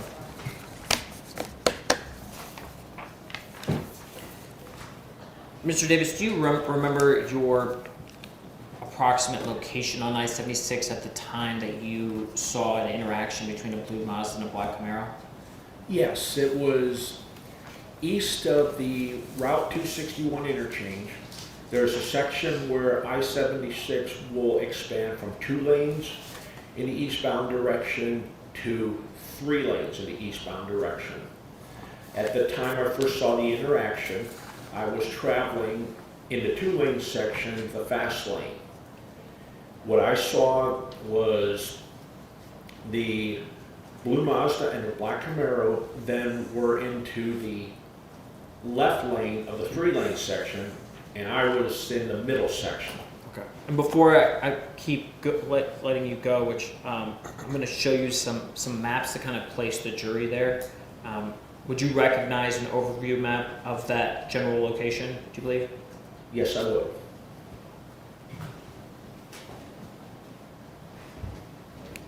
I'm going to try to use the dock here right now. I'm going to try to use the dock here right now, just to move along. And then Yeah, I get it. can come back.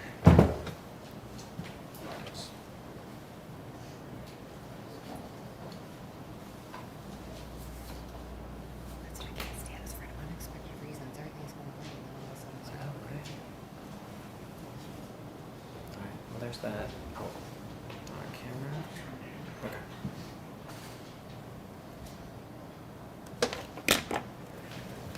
May I approach, Your Honor? Sure. I'm going to show you what's been marked as States Exhibit 6 and States Exhibit 7. Yes. First, States Exhibit 6. Do you recognize the Google map screenshot I showed you? Yes, I do. Can you describe to the jury what States Exhibit 6 indicates or shows? States Exhibit 6 indicates the area east of the Route 261 interchange. Which you had referenced in your testimony is that the first area you had seen the blue Mazda and black Camaro interact.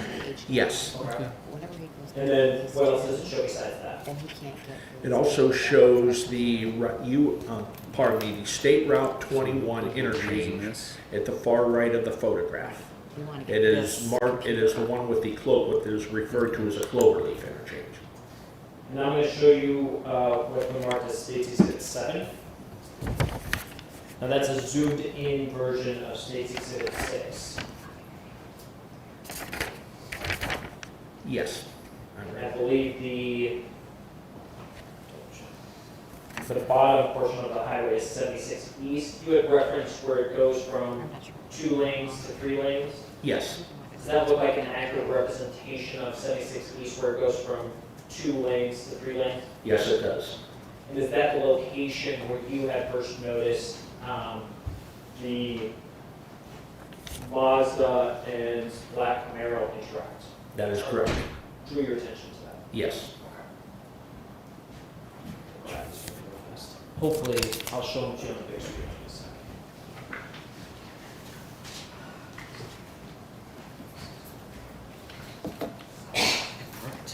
Seriously, 10 minutes ago.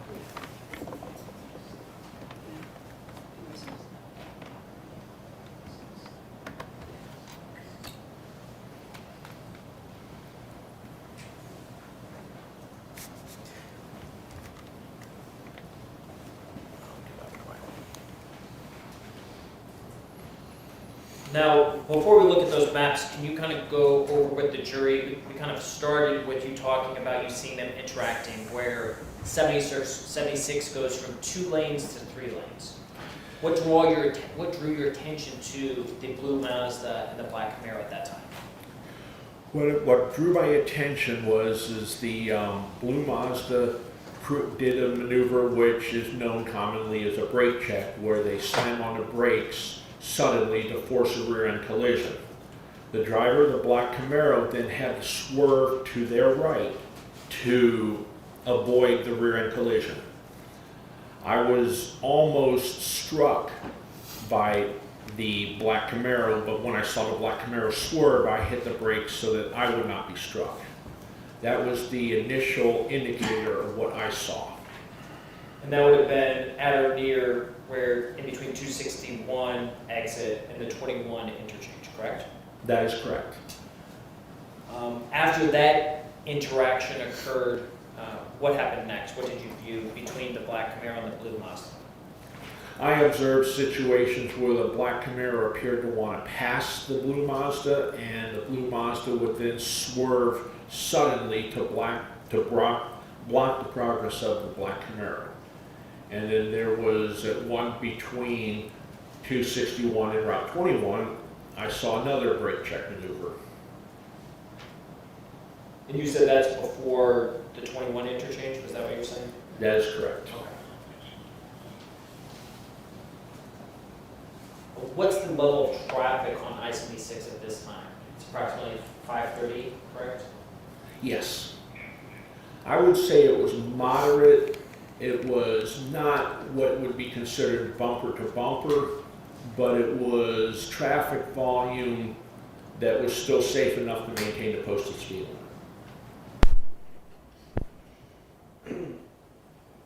What did you see happen next after those various brake checks, swerving, or cutoff incidents? At that time, I saw the black Camaro at the 21 interchange proceed to get into the merge lane, which is the lane which allows traffic from Route 21 north to merge onto Route 76 eastbound.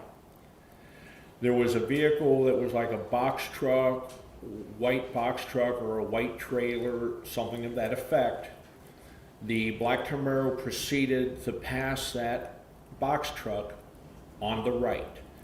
The black Camaro then ran out of merge lane and continued on the shoulder. When the black Camaro was clear of the shoulder,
four car lengths or so ahead of where the black Camaro would have been when it was trying to pass the box truck. And there is 3 lanes of traffic at that time, or 3 legal lanes of traffic at that time? That is correct. And then there's a 4th merge lane that is I-21 north merging onto I-76 east. That is correct. And then that ends, and then it's 3 lanes again. That is correct. And when that ends is where you saw the black Camaro continue it on the shoulder to pass the white truck. That is correct. Now that we have our video working, this is going to be kind of back to the start of your testimony. Sorry. What exhibit is this? This would be State's Exhibit. State's Exhibit 5, Your Honor, and it would be the Ohio Department of Transportation video at the 2176 East interchange, 76 interchange. Thank you. Yep. Do you recognize State's Exhibit 5? Yes. And what is your understanding of what we're looking at right now? We're looking at normal traffic flow from an ODOT traffic camera. And you see at the bottom it says I-76 at SR21. Yes. Does this image kind of correspond with a surveillance video shooting, this is going to be really hard for my brain, but it's shooting westward on 76? Yes, that is correct. So the traffic coming towards the camera would be going 76 east. That is correct. Are you sure? Because I'm not 100% sure. That is correct. Okay.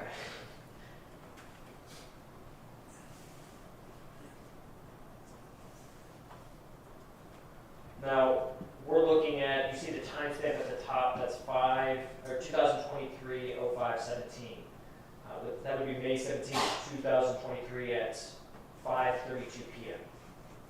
Did you believe approximately at that time you were driving on I-76 East? Yes. Okay. And tell me to stop when you believe you have seen your white car.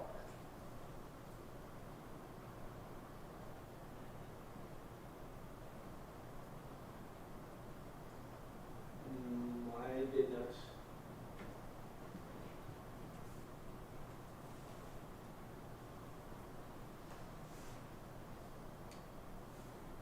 Go ahead and stop now. Can you, I can point it out for you, or do you recognize your white Nissan car potentially in this video? Yes. Would it be the car behind the truck and the vehicle riding in a slow lane on I-76 East? If you see the truck, Why don't you be, actually, sorry, I apologize. Do you mind getting up and just pointing it out for the jury to see? You can come over here.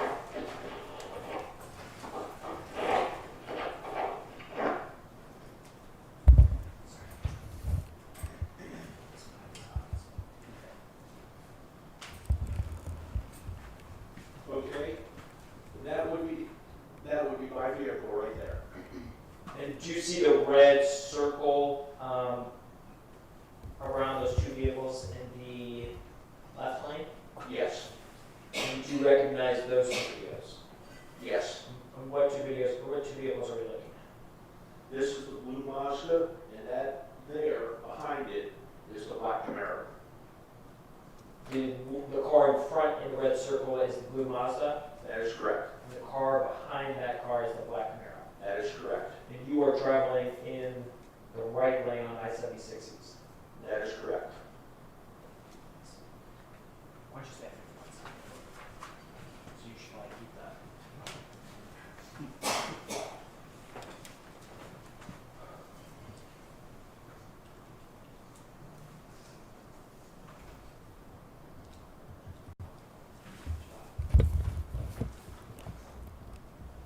Now we talked, you looked at State's Exhibit 6, which was an overview between the 261 exit coming up to I-76 and the 21 interchange. Do you remember looking at State's Exhibit 6? Yes, I do. That's what we're going to put up on the screen.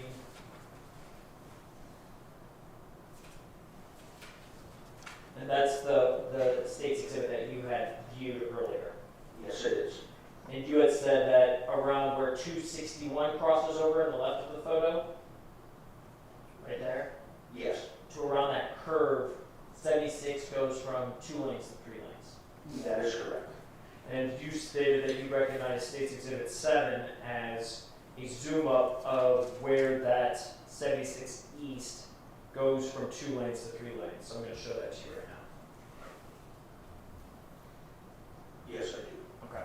And can you indicate for the jury, it's kind of hard because the trees, I think, the tree shadows are blocking it a little bit. But can you indicate on 76 where it goes from 2 lanes to 3 lanes, if you can tell? Yes, it approximately would be right about here. Is where it widens into 3 lanes? Yes, because here's the shoulder, there's a middle shoulder lane here that starts to widen, and it tends to widen at the same spot, 76 westbound, narrows from 3 to 2. And so at that location in State's Exhibit 6, that stretch of highway leading up to 21 is where you saw the blue Mazda cutting off or brake checking the black Camaro. That is correct. You saw black Camaro attempting to get past. Correct. Now I'm going to show you what has been previously marked as State's Exhibit 2, 3, and 4. I'll start with 2.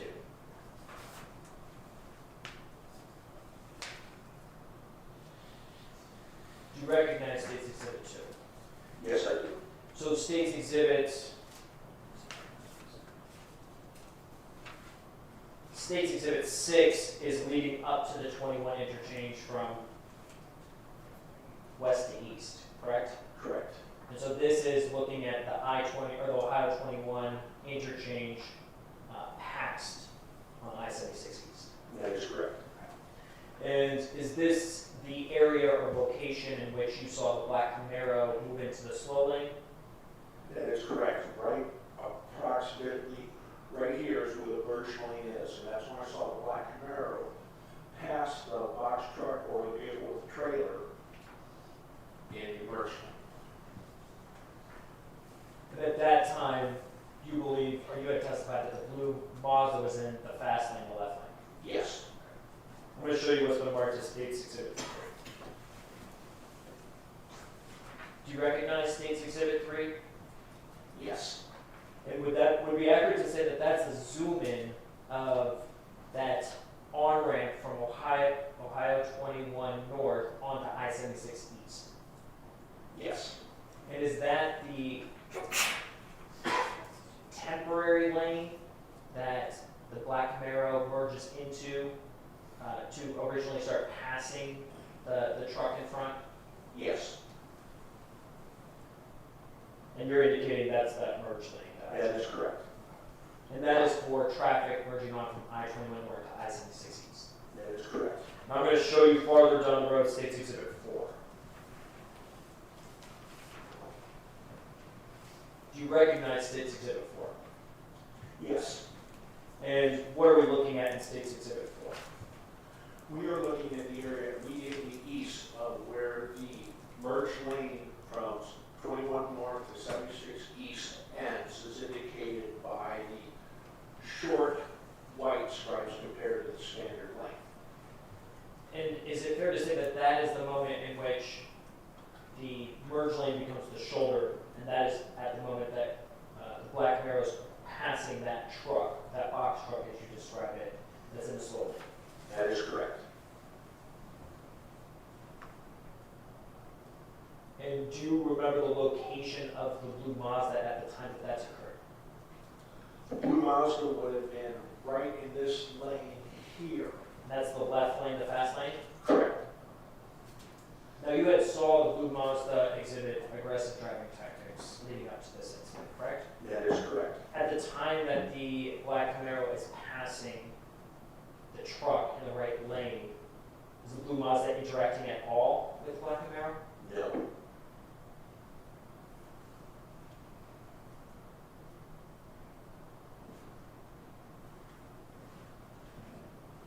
One last one. Map, and I'll let you sit down.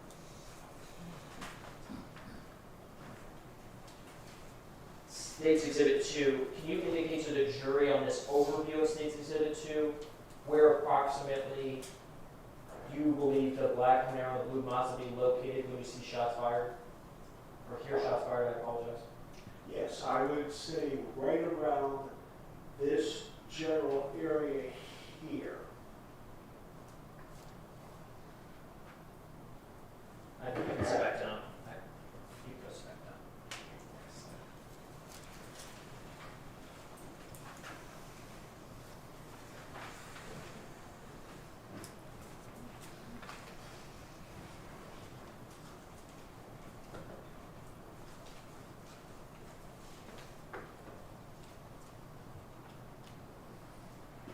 How would you describe what you viewed as the black Camaro from when it drove from the slow lane to the merge lane to the shoulder to back towards the blue Mazda?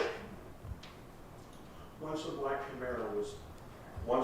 Camaro was clear of the vehicle with the trailer box truck, the black Camaro then proceeded to go into the center lane and pull up alongside the blue Mazda. And at that time, what did you see happen? Or I guess what did you see happen next? Or That's when I heard the gunshots ring out. and did you observe what happened after you heard the gunshots ring out? Yes, after the gunshots rang out, the Camaro went ahead and accelerated at a high rate of speed away from it. The blue Mazda then swerved to their right across all three lanes of traffic onto the shoulder struck the guardrail that is on the right side of the freeway. The impact threw the blue Mazda back to the left. The blue Mazda then continued to strike the center concrete median, at which point it slowed down and came to a stop. At the time the black Camaro was in the slow right lane, did you see the blue Mazda posing any danger to the black Camaro where it's currently located? No.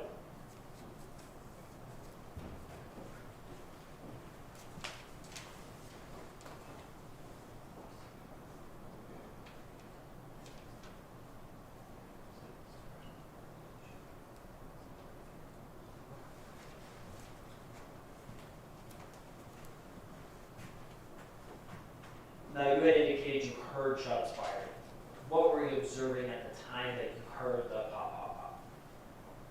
I observed the black Camaro alongside of the blue Mazda and matching its speed.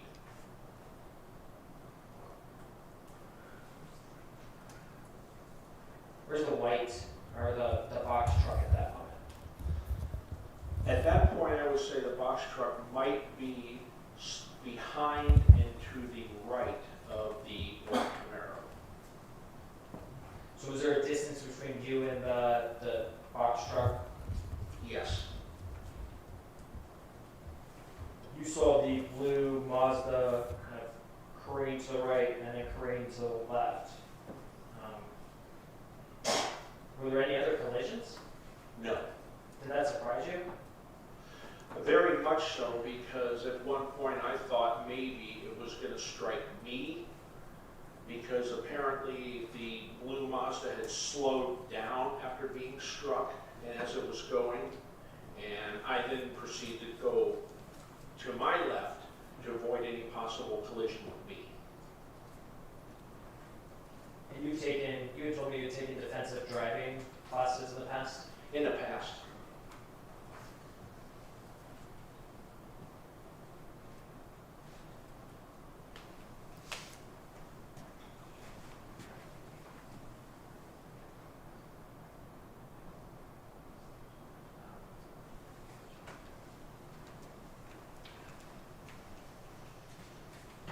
Following your observation of this incident, did you pull over to the side of the road?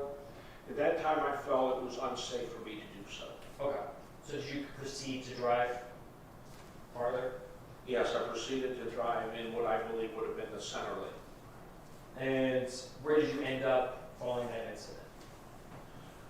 Did you say when you recall following that incident? Or? No, I guess my question is, what destination did you reach then driving? Where did you go afterwards? I continued eastbound, and at that time I wasn't sure what was going to happen or where the Camaro might have been, so I decided to get off at West State Street.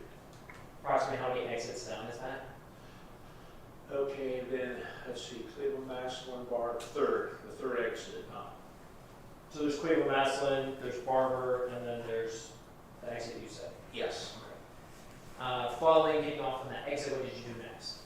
I continued on West State Street onto Roaming Road, past the site of the former Rolling Acres Mall, and at the end of Roaming Road, it became Worcester Avenue, in which point I got on 77 South from Worcester Avenue, proceeded to the Central Interchange, and got on Route 8 North, which was my intended destination. Okay. How did you get in contact with the Norton Police Department to give a statement about what happened? There was a press release issued on the various news agencies. And that press release indicated to call if you had any information? Yes, that is correct. And after receiving that, you called the Norton Police Department and made a statement? Yes, it was a couple days afterwards, maybe up to a week at the most. At first I thought, what did I see that anyone else, did I see anything that would have been different? But I felt maybe as a person who was there, I should always report what I saw.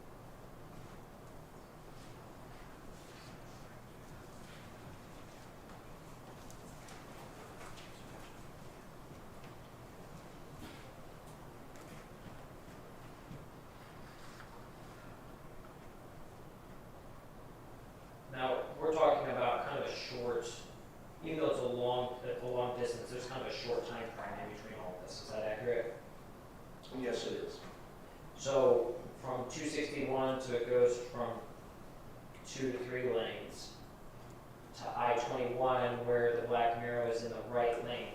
Did you see kind of what happened that caused the black Camaro to then go in the right lane, and the blue Mazda to continue on its way to kind of cause the separation? At that point, it was my belief that the black Camaro was trying to catch up to him. Can you wait 1 second? When they say objection, we gotta wait. I apologize. It's just speculation. I can rephrase it. Could you Correct, please rephrase do the that? answer, yeah. What did you see the black Camaro and the blue Mazda do in the course of their separation? The blue Mazda then continued in the left lane. And then that's at the point where I saw the black Camaro then go over to the right. You didn't see anything that caused them to separate, they just all of a sudden you noticed them separate. At that point, nothing stood out in my mind. No further questions.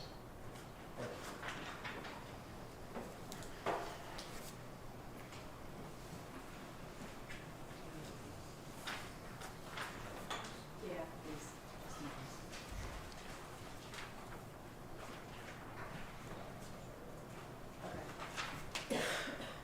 Hi, Mr. Davis. My name is Rhonda Patnick. I'm one of the witnesses representing Mr. Kinard. All right. Okay, I wanted to clarify some of the things that you testified to. But I want to start with, when you say words like probably, to the best of my knowledge, not certain when describing, or might be, when describing the Mazda or the Camaro, would you agree that that means you're not certain? That means I cannot recall any specific thing like where exactly on the road it happened, because my mind was trying to process it. Okay, so let's talk about exactly what you are certain of. Would that be fair? Yes. Okay, so let me start to the beginning. So I don't want you to guess with things. Could you, you said that you would just testify as to what you know, Yes. correct? Okay. So let's start from the beginning. You encountered these two vehicles, which was State's Exhibit, that was the ODOT video, State's Exhibit 5, I believe. You are the white car that was in the slow lane, correct? The slow lane at the Route 21 interchange, Counselor? Yes, I'm sorry. So there was a 2-lane road. I'm sorry, my apologies. So at that point, you're in the slow lane, and then you come across two vehicles and you see a Mazda that is brake checking a Camaro. Yes, I would have been, at the time I first saw that, I know I was in the fast lane on I-76 eastbound, when it was in a section where it only was 2 lanes. Okay. And is that when you noticed this, you said that the Camaro was trying to get away from the Mazda and swerved in front of you, almost hitting you? Yeah, the Camaro was trying to avoid a rear-end collision as a result from the brake check. Okay, and then you said that you noticed that Camaro swerved over to the right lane and then the Mazda swerved directly back in front of the Camaro? At that point, I don't know, I might have, I'm about 90% certain I know what your thing was, but I do remember there was some swerving going on, that much I do know. Okay, and then at some point you lost sight of these vehicles, is that what happened? I didn't lose sight of them, there was actually a distance between me. Okay, and how was traffic? Were there cars on the road as well, other vehicles? Yes, Okay, and how would you describe the traffic at the time? I would say traffic was moderate. Okay. It wasn't anything that would be considered bumper-to-bumper rush hour traffic, nor was it considered something that would be light traffic, like only a couple of cars. Okay, and there's other cars in front of you at the time? Yes. And then, so you said at some point you notice again, you see again the Mazda is brake checking the Camaro. Brake checking the Camaro, and at least once that I personally know of, the Camaro attempted to pass, and the Mazda then swerved in front of the Camaro, blocking its progress. Okay, and so you saw this at least 2 different times? Yes, Okay, and you recall that? That's something that you actually witnessed on the highway? that is correct, Counselor. Okay, and then it sounds like at some point you're not certain how the vehicles separated and the Camaro got all the way over to the slow lane. Does that sound accurate? I don't It is not certain 100% as to when and how they got separated, but I do remember seeing the Camaro go over to the slow lane, because at one time that's what drew me into the slow lane on a 3-lane section as shown in the video, was I wanted to get over to the right lane because at one point in time the Camaro was behind me. When was the Camaro behind you? The Camaro was behind me around the general area right before the merge lane from 76 East to 21 South. What I do know is I saw the Camaro in my rearview mirror. I made an indication like this, if I may stand up and let the jury see.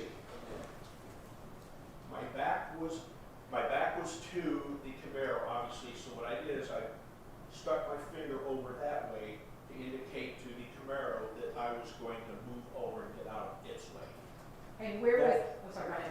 That, Counselor, I am 100% certain. And that was when the lanes were, it was a 3-lane road at that point? That is correct. And what lane were you traveling in? Before I indicated to the Camaro that I was going to go over to the right, I was in the center lane. And the Camaro was behind you at the center lane? Yes. And where was the blue Mazda? The blue Mazda was 1 to 2 car lengths in front of me to the very, very best of my knowledge. And at what point from the 2-lane highway to the 3-lane highway did you get in front of the vehicles? The Camaro was trying to avoid the brake checking and the swerving, and the Camaro at some point in time after being brake checked managed to get behind me. So it sounds like the Camaro was trying to avoid a Mazda.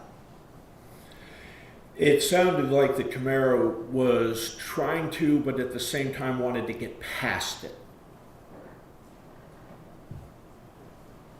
And the Mazda is not letting the Camaro pass to the best of your knowledge. That is correct. And so the Camaro at some point is behind you because you indicated that you wanted him to get over, or you were going to get over. That is correct. Okay.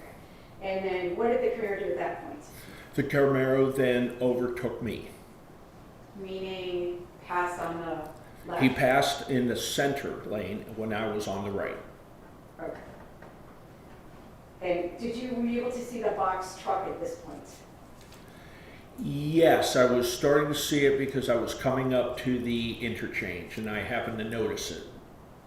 Okay, so all this happened prior, this is all on the 2-lane road? The 3-lane road. 3-lane road, okay. Okay, so now you start to see the box truck and the Camaro is in the center lane, correct? Yes. And where is the Mazda? So the Mazda you said was earlier was ahead of you. Yes, sir. And pardon me, my throat's a little dry, Counselor, I apologize. The Mazda then was still back in the left lane. Mazda's in the left lane, you are in the slow lane, and the box truck is ahead of you in the slow lane? Yes. And the Camaro would be in the center lane? Correct. And at what point did you see the Camaro go into the exit lane for 21 that goes into the berm, I guess is the word we're using. At what point did you see that happen? Are you referring to the merge lane, Counselor? Yes, I'm sorry, merge lane. Yes, that was at the point I saw it would be where you go over the bridge, which is the overpass over Route 21. The Camaro then, when the merge lane was available, then that's when the black Camaro then passed the box truck or the white trailer, whatever it was. From my point of view, it looked like a box truck.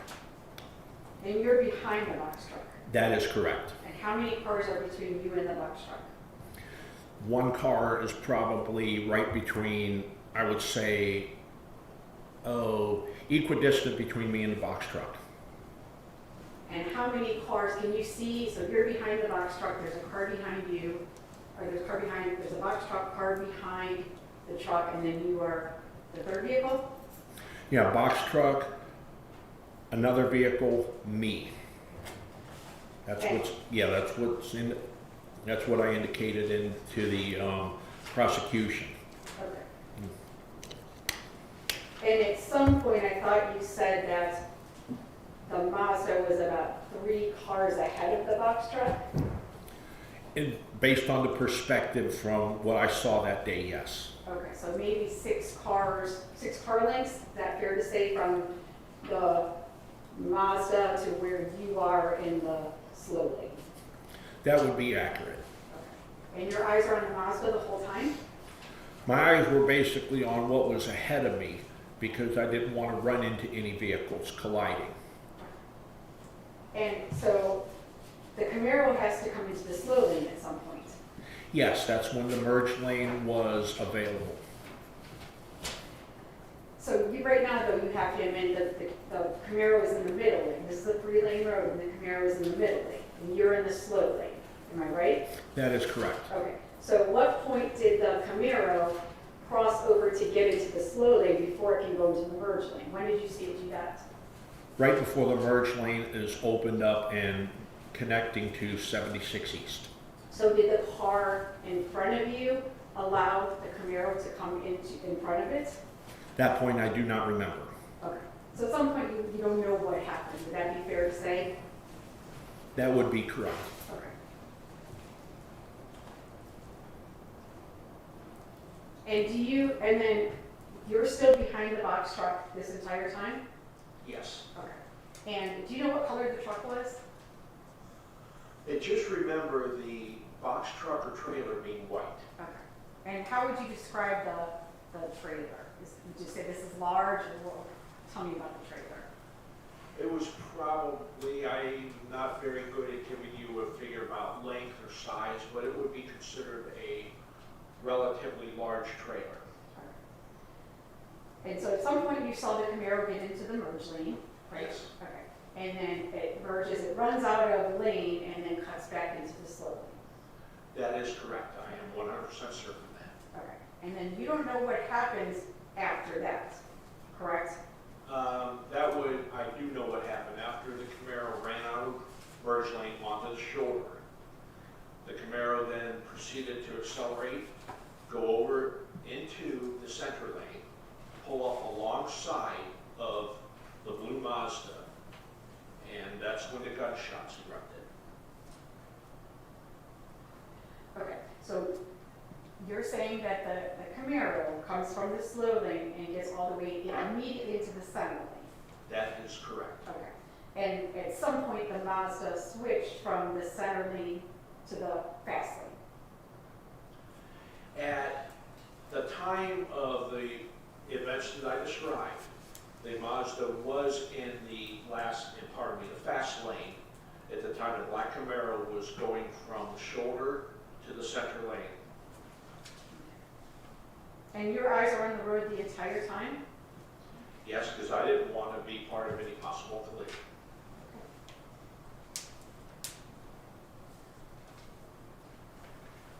And you're doing your best here to try to remember all the events that happened that day, right? Yes.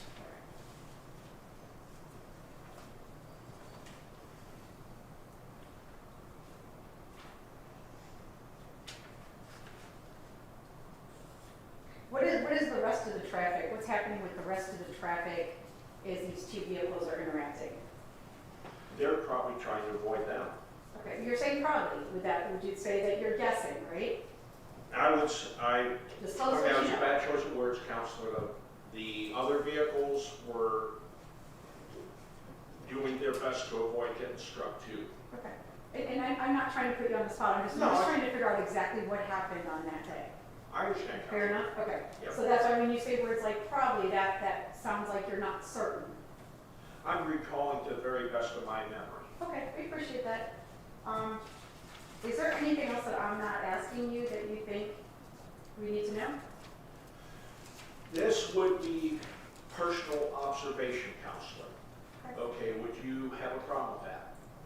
do not. My personal observation is that the driver of the black Camaro, even though he was, when I make the point of the black Camaro driver being on passing the box truck on the shoulder, my personal observation, the way I saw it and the way I understood it, it appeared to me that the black Camaro was angry and wanted to go up and made a concerted effort to catch up to the blue Mazda. Now, I did not expect any gunshots to be fired, but based on those actions, when someone deliberately goes into the shoulder to pass, I would say that that indicates a direct, concerted effort to catch up to the blue Mazda. And so you had testified earlier that the Mazda was chasing, I'm gonna say chasing the Camaro. Mazda was not chasing the Camaro. The Mazda would not allow the Camaro to pass it. Yes, that is correct. The Mazda would not allow the Camaro to pass. Okay, and at some point, it sounds like you might have lost sight of them on the freeway. Probably from the time when the black Camaro was behind me, and I signaled to him that I was going to, when I made the finger gesture that I was going to move over to the right lane, I lost sight of it temporarily, as like you said. And then as I traveled farther and came across the hill, there's a slight grade there on the interchange where it passes over. That's when I saw the black Camaro then move over, past the box truck in the merge lane, and when the merge lane ran out, that's when the black Camaro traveled on his shoulder.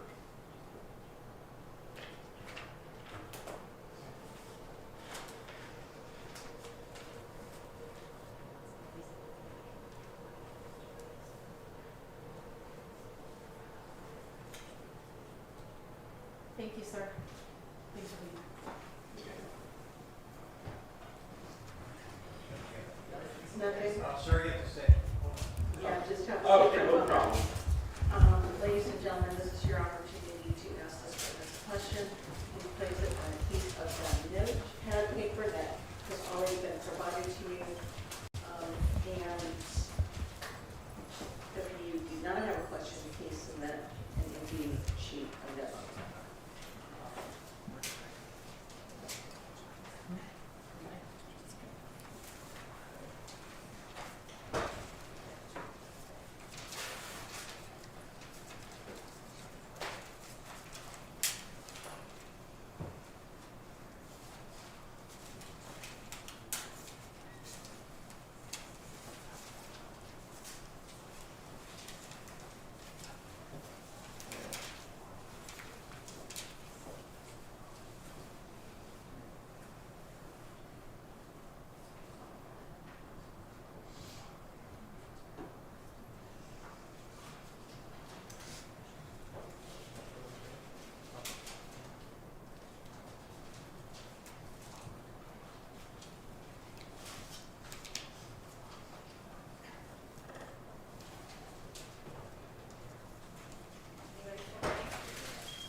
Why don't you take a 15-minute break while we discuss the questions that we've been provided?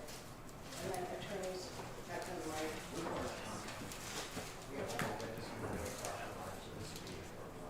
Okay, that's fine, but they need a break. So remember the admonition that I gave you previously? Please remember to not discuss this case among yourselves or with anyone else. This includes family, friends, or any media. You must not post or leave anything about this case on social media, the internet, or any electronic devices, including cell phones. This would include blogs and social media sites such as Facebook, Instagram, Twitter, X, Snapchat, TikTok, and many others. Any such discussion and discovery could lead to a mistrial, and that would severely compromise the party's right to a fair trial. Please do not permit anyone to discuss this case with you or in your presence. Please do not form or express any opinion on this case until the case is finished and matters finally submitted to you for your deliberation. So we're going to take a 15-minute break. When we return, with the additional answers to the questions, I'm permitted to ask them, if there's no objection, then we will be taking a lunch break. All rise, please.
did you see any facial expression?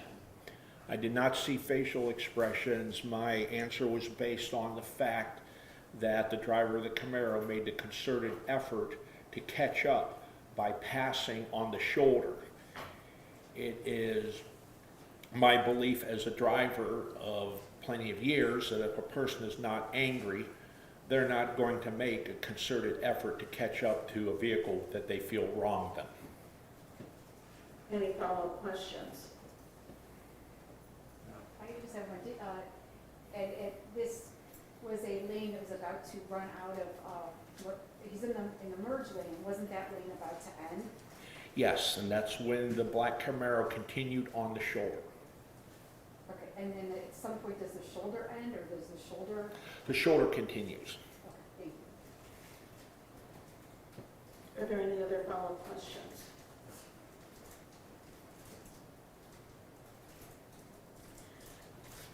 Saying that you always report what you see, why wouldn't you contact local police department or state highway patrol to proactively report at the very least a crash?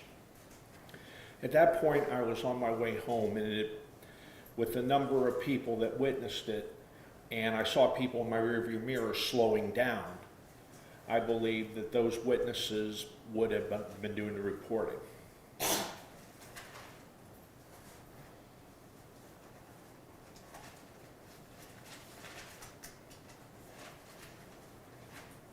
Any follow-up questions? No. All right, thank you, sir. Welcome. And now it's time for us to break for lunch. Please remember the admonition the court has already given you, and we will see you back in the jury room at 1:30, and we'll try to get you into the court as soon as we can after that. Enjoy your lunch. All right, please.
You're better than me.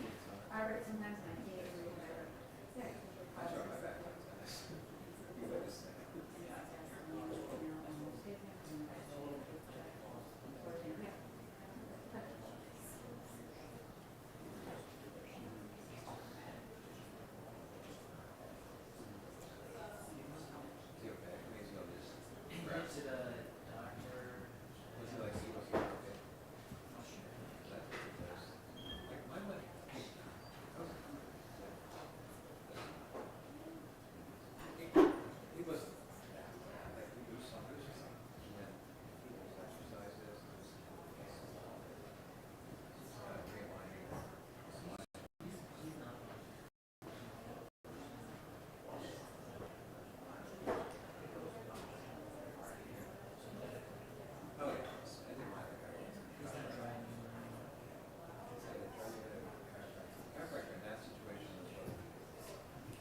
go. Wait, Lana's not here. No, I'm pretty sure. Oh, there you are. I see you. Okay.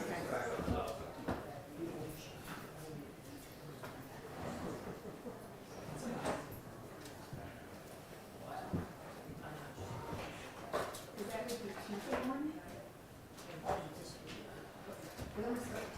Just in case for Monday, in case things. Where do they go? Yes, I think closing.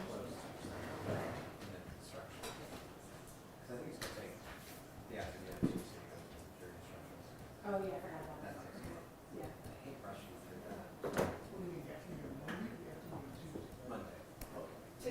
To prepare. Yeah, I think there's a difference, so. So, yeah.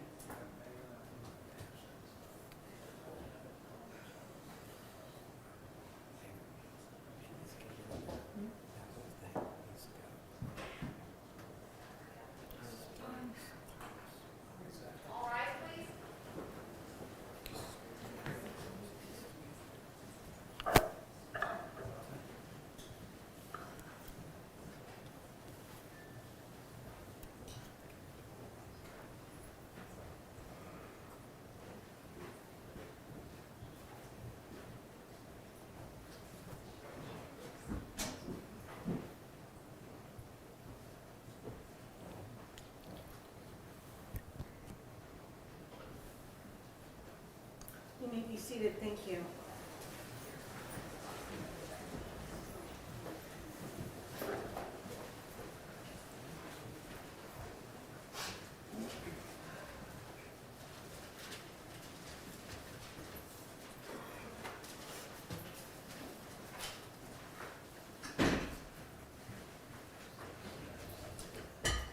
Good afternoon, sir. Good afternoon.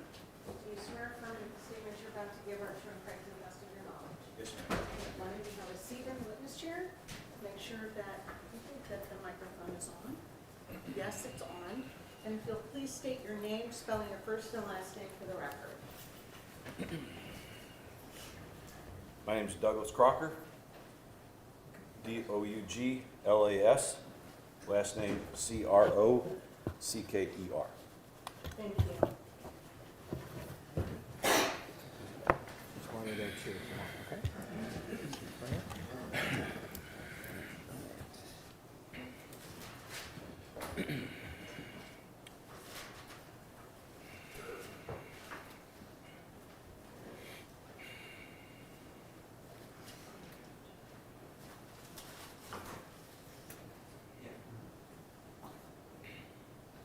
Okay, good morning, sir.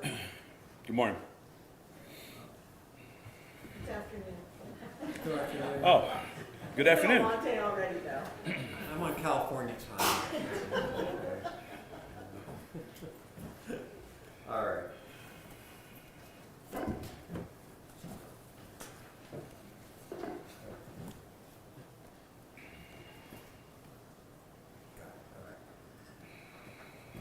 Sir, again, please introduce yourself to the jury. My name is Doug Crocker. Okay, sir, what do you do for a living? I'm a sales manager for a company out of Rockford, Illinois. Okay, and what do you sell? I sell industrial medical surveillance programs for OSHA compliance. And do you live here or in Florida? My home of record is in Florida, Okay. but I'm in the process of transitioning to Ohio. The opposite of what most people do. Yes. Okay. And did you come up here for this, drive up here for this trial? Yes, sir. Okay. And you and I have had some multiple phone conversations. We have had several, yes. And when you are in Ohio, where do you live or where do you stay? In the Cuyahoga Falls area. All right. And I want to draw your attention back to May 17th, 2023. Were you on the road that day? Yes, sir. And could you explain to the jury where you're going, what you were doing, and what you were driving? I was returning from a a job site in, I believe it was Indiana, making my way east on 76. I was en route to the Penske on Waterloo Road to return the vehicle. Okay. And what were you driving? I was driving a Dodge pickup truck with a 20-foot box trailer that had hearing testing equipment in it. Now, so this was not your, can you explain to the jury what you mean by returning? What were you returning? I was returning the truck to the Penske. That's where we park, or the company parks the testing units whenever they're not being utilized. Okay. And then where do you go from there? Someone pick you up there? And Yes. Okay. And approximately how often are you on the road? Well, we serve industry 52 weeks a year.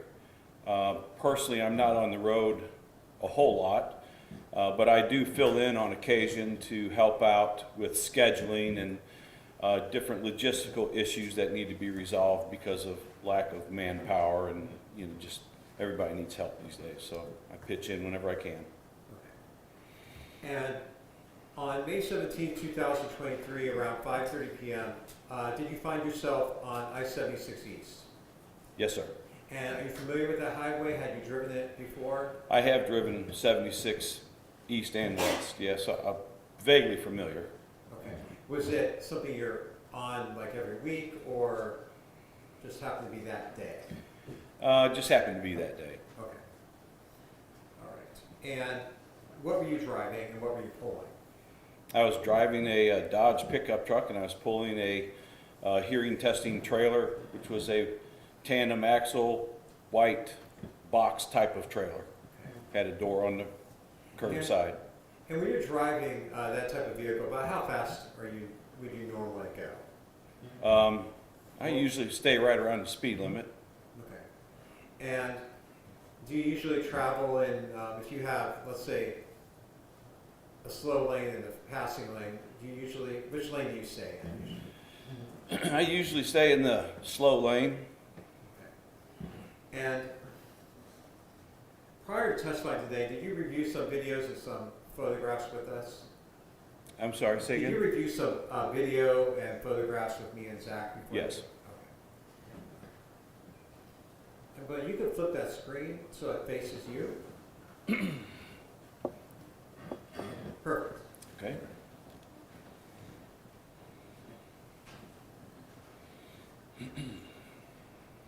What is it? All right, sir, what I have on the screen right now is State's Exhibit 5. Okay. That's my... I'm going to stop right there. Let me Okay. ask you a question. Do you see yourself in this video? Yes, sir. I see the vehicle that I was operating that day. Okay. And is that the truck with the white trailer behind it? If we're looking at the screen, would be just to the left of center. Yes, it is. Okay.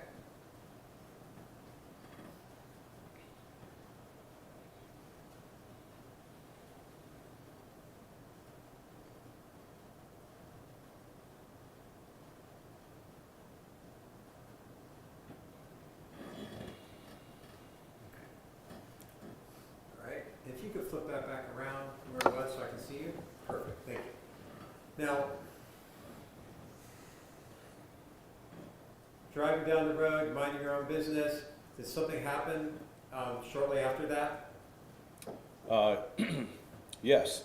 I was in the slow lane and passed, I believe it was the northbound 21 merge, northbound 21, the merge lane there, and I looked off to the right. Immediately there were no vehicles coming, and then I guess after the merge lane ended, there was a black Camaro that was on my right hand side that passed me and pulled in front of me. Now, the right-hand side, what is over there on the right-hand side regarding the highway? Well, you have the acceleration ramp from 21, and then you have the shoulder on the right-hand side. Okay, and where was the black Camaro driving? Well, when I saw it, it was on the shoulder to my right. Not in a normal lane. No, sir. And what did you think when you saw that? Holy cow, where'd that come from? You know, because I cleared the acceleration ramp just to make sure that there wasn't a vehicle that needed to merge into the highway. So that was clear, so I just stayed in my lane there. And then the next thing you know, there was a Camaro on my right-hand side there, so. And did you take any defensive moves with your car at that point? I slowed down. And why did you slow down?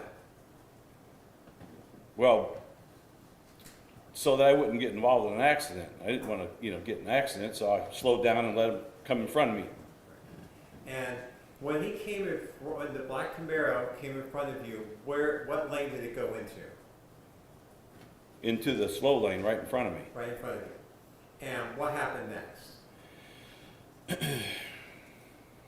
Well, I saw a gun come out of a window and was shooting at the car to my left.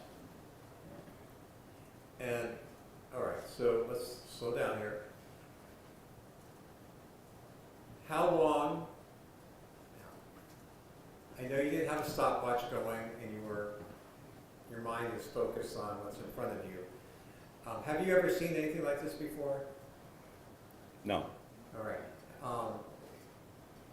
What has been how have you felt since you've seen this incident? A little bit more cautious. Are you nervous to be here today?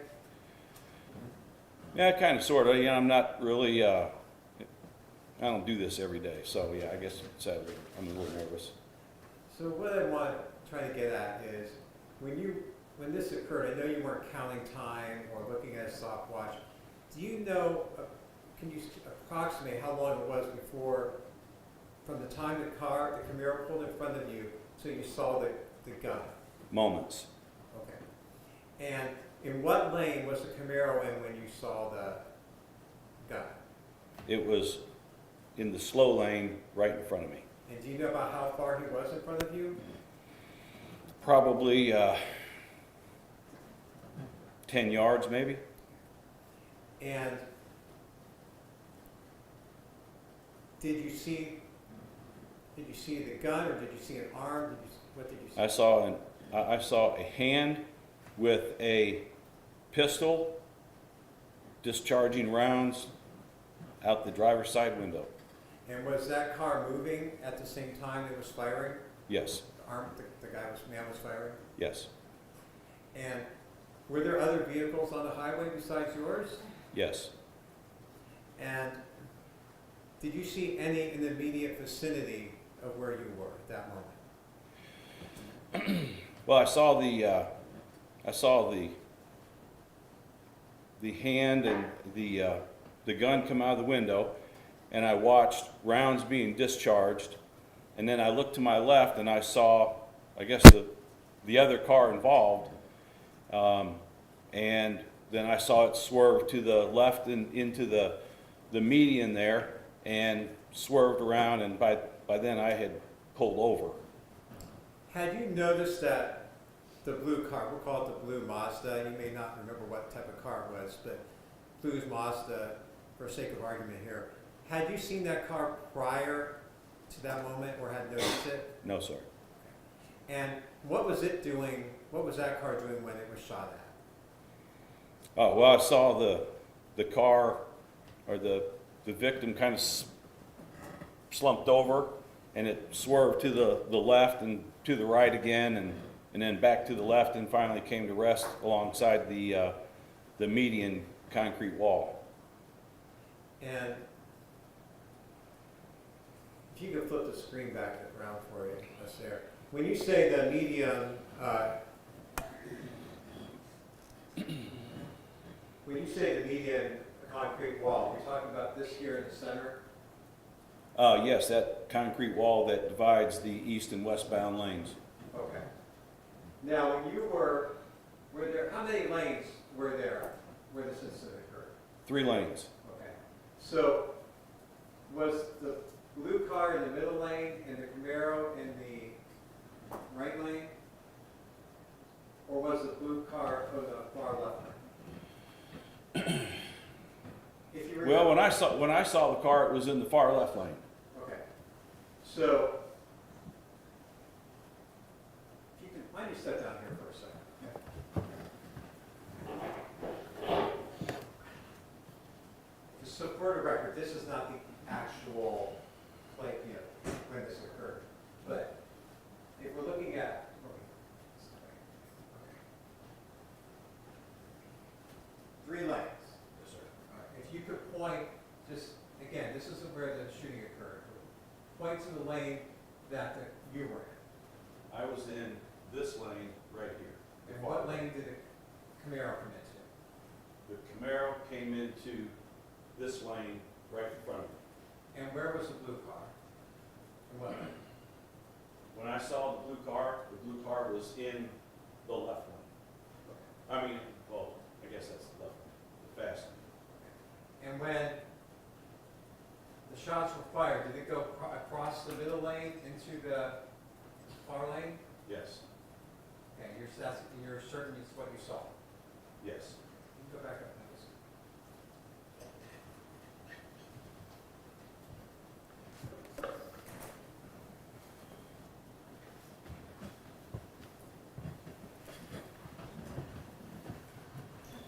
Prior to, do you need a drink of water or anything? You're okay? No, I'm okay. Prior to the shooting, did you see any activity, aggressive driving maneuvers with either of those vehicles? No, sir. Okay. And you correct me if I'm wrong, if I don't say this correctly, you did not notice the blue vehicle until it was being shot at? No, I did not. So you don't know whether it was doing 100 yards earlier or a mile? I have no idea what happened behind me.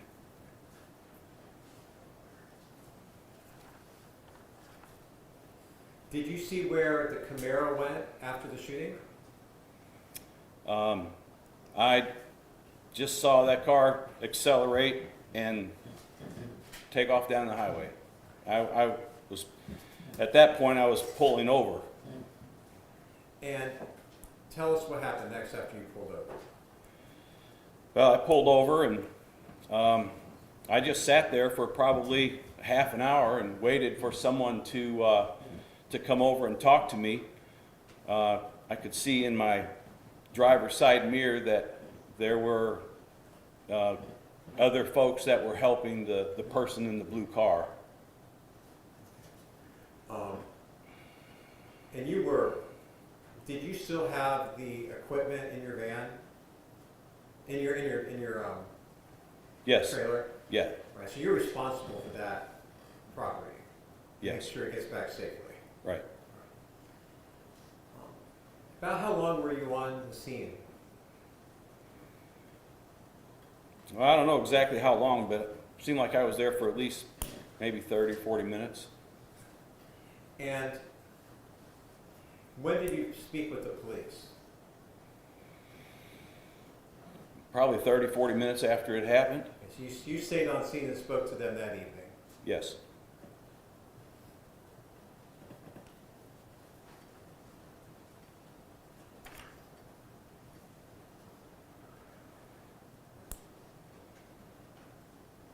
Now, Mr. Crocker, when you say shoulder of the highway, are you speaking of this, just as an example, this area right beside the grass? Yes. That would be the shoulder. That'd be the shoulder, yes.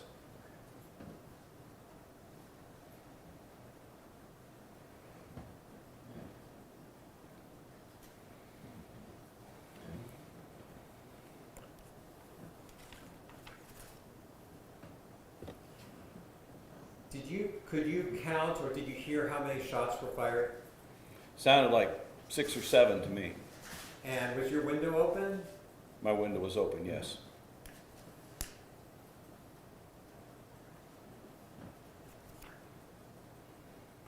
Yeah, one moment, Your Honor.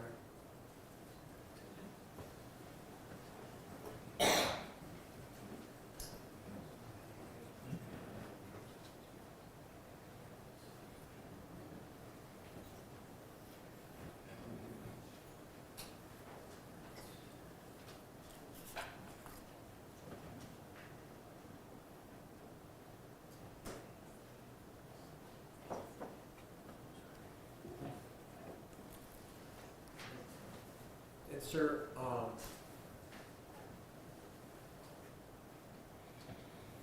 with your arm in your hand, could you just show how you saw the arm and the gun coming out the window? Well, I'm in the slow lane. The car is right in front of me, and the other car is back this way. So what looked like to me was the hand and the gun come out of the window and was shooting back this way at the victim's car.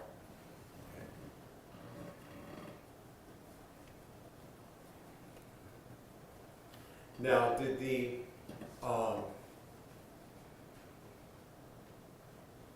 so the blue car, where you say the victim's car, was coming up right beside you, or on, but in the further lane? When I saw the car, it was to my left, yes. All right, I have no further questions, Your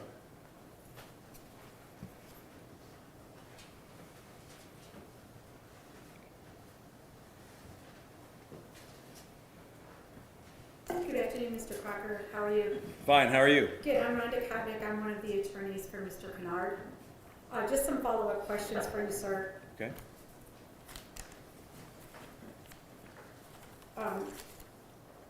You remember being interviewed by Norton Police, correct? I got a telephone call from him. Okay. And did you ever at any time write a written statement?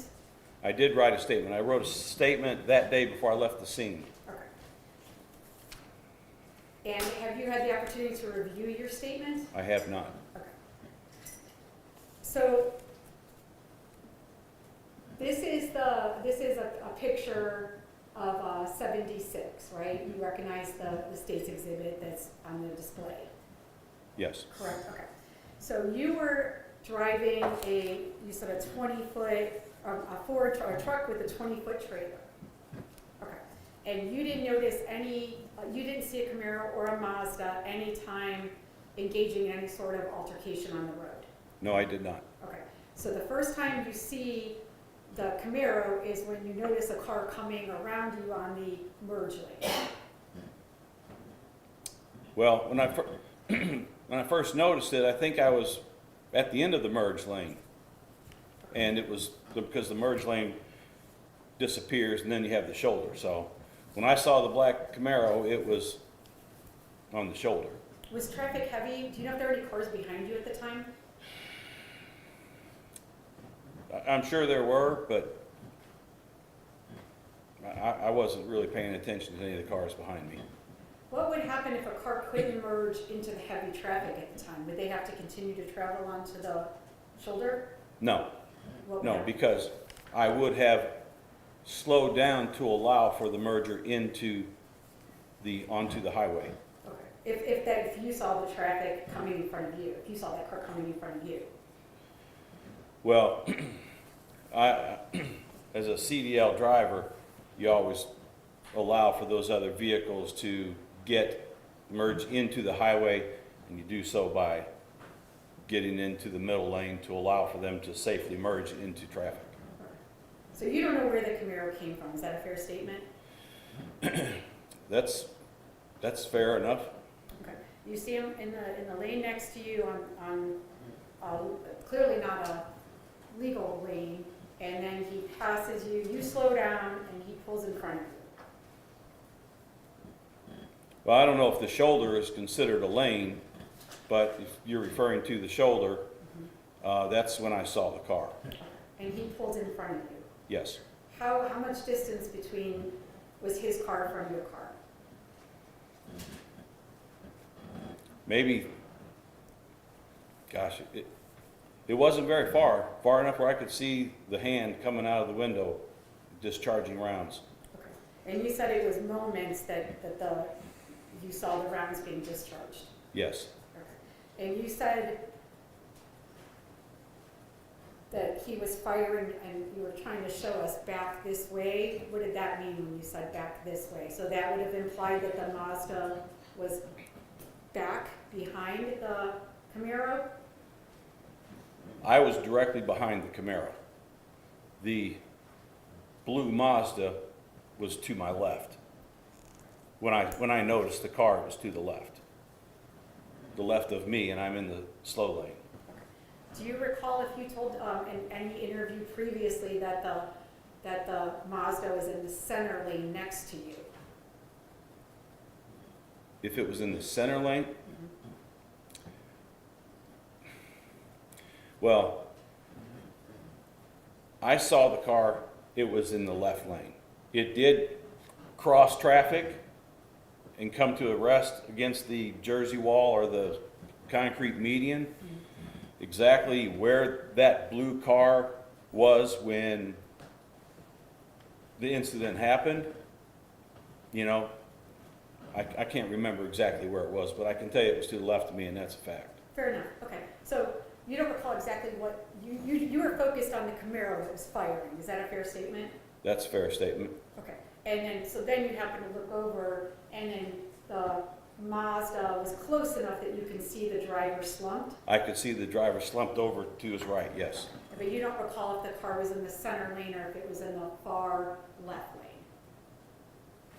I can't remember exactly which lane it was in, but it looked like it was in the left lane, and then it hit the Jersey wall and kind of crossed traffic because there was nobody at the wheel.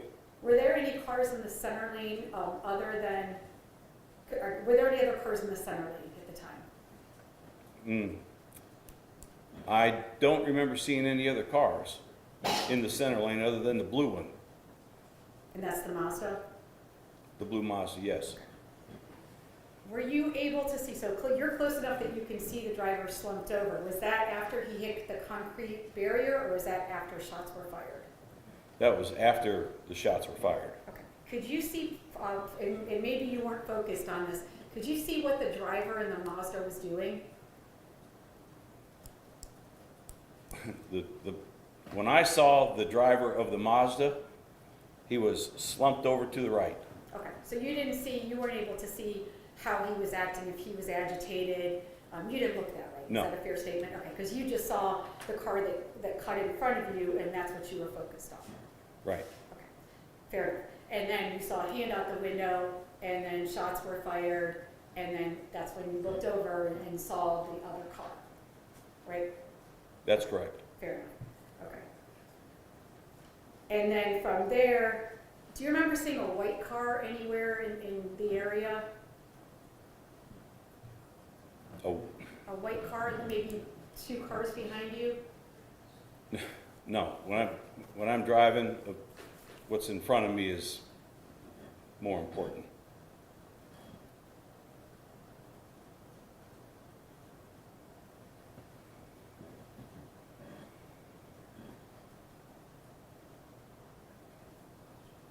Were there any other cars in front of you at the time? Say again? When the Camaro cut in front of you, were there any cars immediately in front of you? Between myself and the black Camaro. And you just remember seeing the Mazda, you don't recall if there were any other cars in the center lane, is that right? I did not see any other cars in the center lane. What about in the far lane? Were there any other cars in the far lane? I don't recall. I'm sure there were cars in front of the blue Mazda. Whether they were white or purple, I don't know.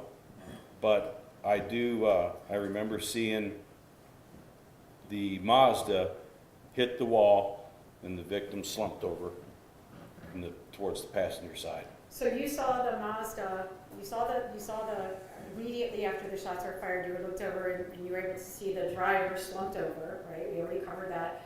What did the Mazda veer to the right at that point? Well, it veered to the left and to the right. Okay. There was nobody at the wheel.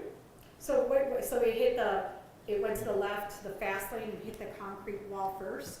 That's what I think. And then came all the way to the right side and ended on that side? Is that what you remember? It crossed the highway and then veered left back into the Jersey wall. Okay. And where was the Camaro at that point? It's eastbound somewhere. Okay, you didn't know what happened after that, is that a No. fair statement? Okay, Yes. okay. And then, did you call 911?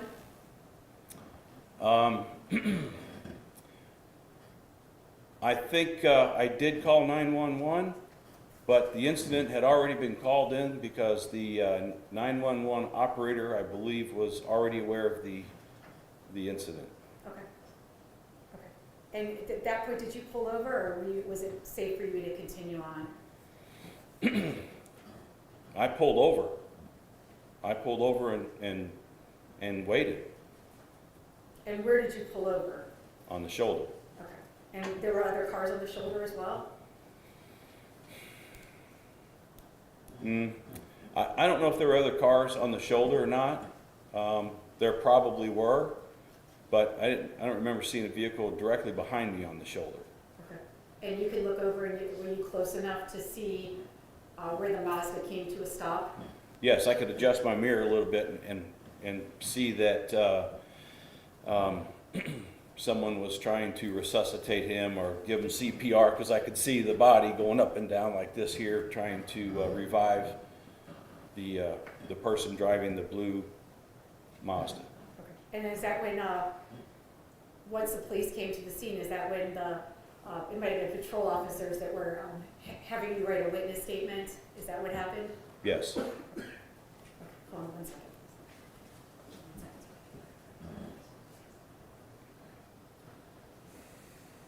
Thank you, sir, that's all. Does Does the state have any other questions?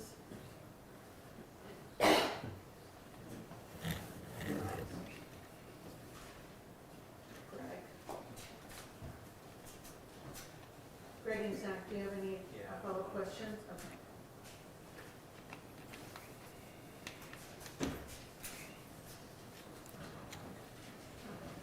Sir, one more for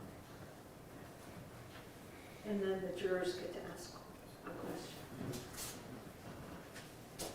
So, we're trying to get on the same page with this.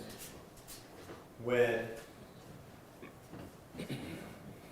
you first saw the blue Camaro, the blue Mazda, the blue car, the one that got shot at, did you see it out your window or in your rear mirror? I saw it out the driver's window. Okay. Was it, you said, was it behind you or like parallel to you? It was kind of parallel at that point. Okay. And the Camaro, was it directly in front of you, and when the shots first were fired, when you saw the arm come out the window, was the blue car parallel to you? I don't believe so. No, I think it was a little bit behind me, because at that point in time, I'm starting to slow down, and the blue car catches up to me on the left. Okay. And did you slow down because the Camaro came in front of you? I'm slowing down because of what just happened. Okay, so I want, right. When the Camaro comes in front of you, do you slow down? Right? Okay. And the Mazda, you say, is behind you on the left? It was somewhere behind, well, if this is 180 degrees, it was somewhere between this, straight out my window, Okay, and back. Where it's at that point, I don't know. that's fine. And that's where the blue car was when the shots started? That's began. correct. Thank you.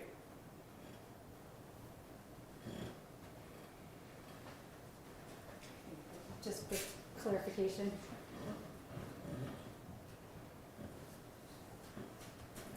You already said you were focused on the car in front of you, right? Right. Okay. And then at some point, the Mazda is, you slow down and then you see the Mazda next to you at some point. Right. Okay. But we're not exactly certain where. Is that a fair statement? Well, I immediately start slowing down after I realize what's happening. Immediately start slowing down after I witnessed the someone shooting out of their window towards a vehicle somewhere in my direction to the left. So, and I guess that's when the blue Mazda caught up to me, because I was slowing down just to kind of get away from backing out of that scene there. Do you know if the Mazda was coming into your lane as well? Well, it did come over the highway, I mean, across the lanes a little bit, yeah. But you don't, I'm saying before shots fired, you can't say. Oh, it was after the shots were fired. Okay. So you wouldn't know what it was doing before? No, I have no idea. Okay, thank you, sir. Ladies and gentlemen, this is your opportunity to ask a question. Please pass everything to your questions to the bailiff.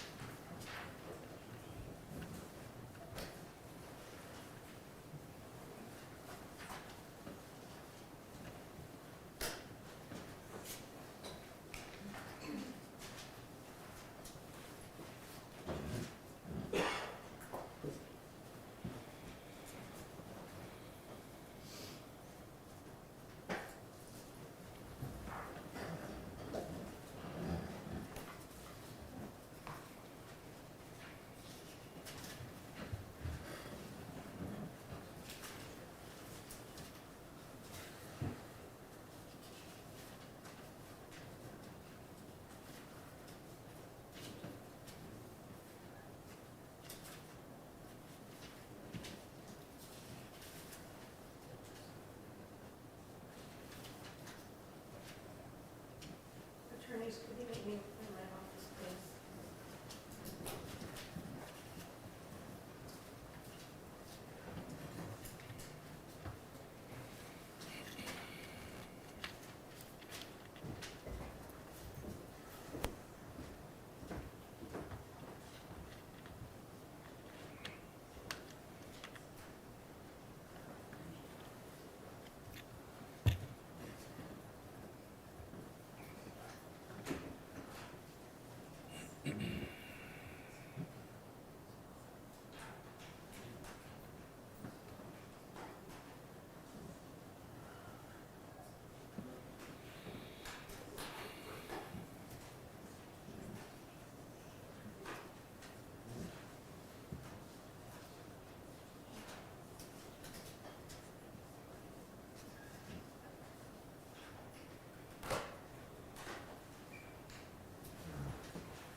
So there was no objection to the juror question.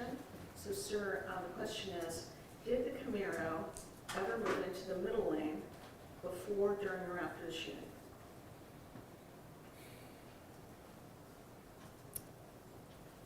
I don't recall. Okay.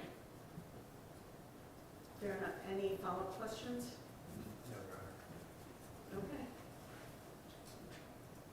Ladies and gentlemen, we're going to conclude. Yes. Oh, yes, you may be excused, sir. Thank you.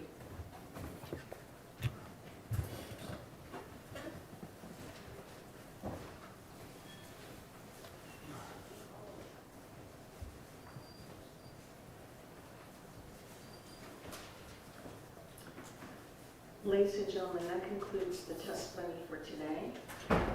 So I'm going to review the recess instruction, and we will see you between 8:30 and 9 on Monday morning. I'm hoping that we're going to try to conclude by Tuesday at the very latest. Would that be fair? Okay. So this is your recess recess instruction, please remember the admonition the court has previously given to you concerning your conduct. Please do not discuss this case among yourselves or with anyone else. This includes family, friends, or any media. You must not post or read anything about this case on social media, the internet, or any electronic devices, including cell phones. This would include blogs and social media sites such as Facebook, Instagram, Twitter X, Snapchat, TikTok, and any others. Any such discussion, if discovered, would lead to a mistrial, and that would severely compromise the party's right to a fair trial. Please do not permit anyone to discuss this case with you or in your presence. Please do not form or express any opinion on this case until the case is finished and the matter is finally submitted to you for your deliberation. Have a wonderful weekend, and see you on Monday morning. Thank you. Thank you for your attentiveness.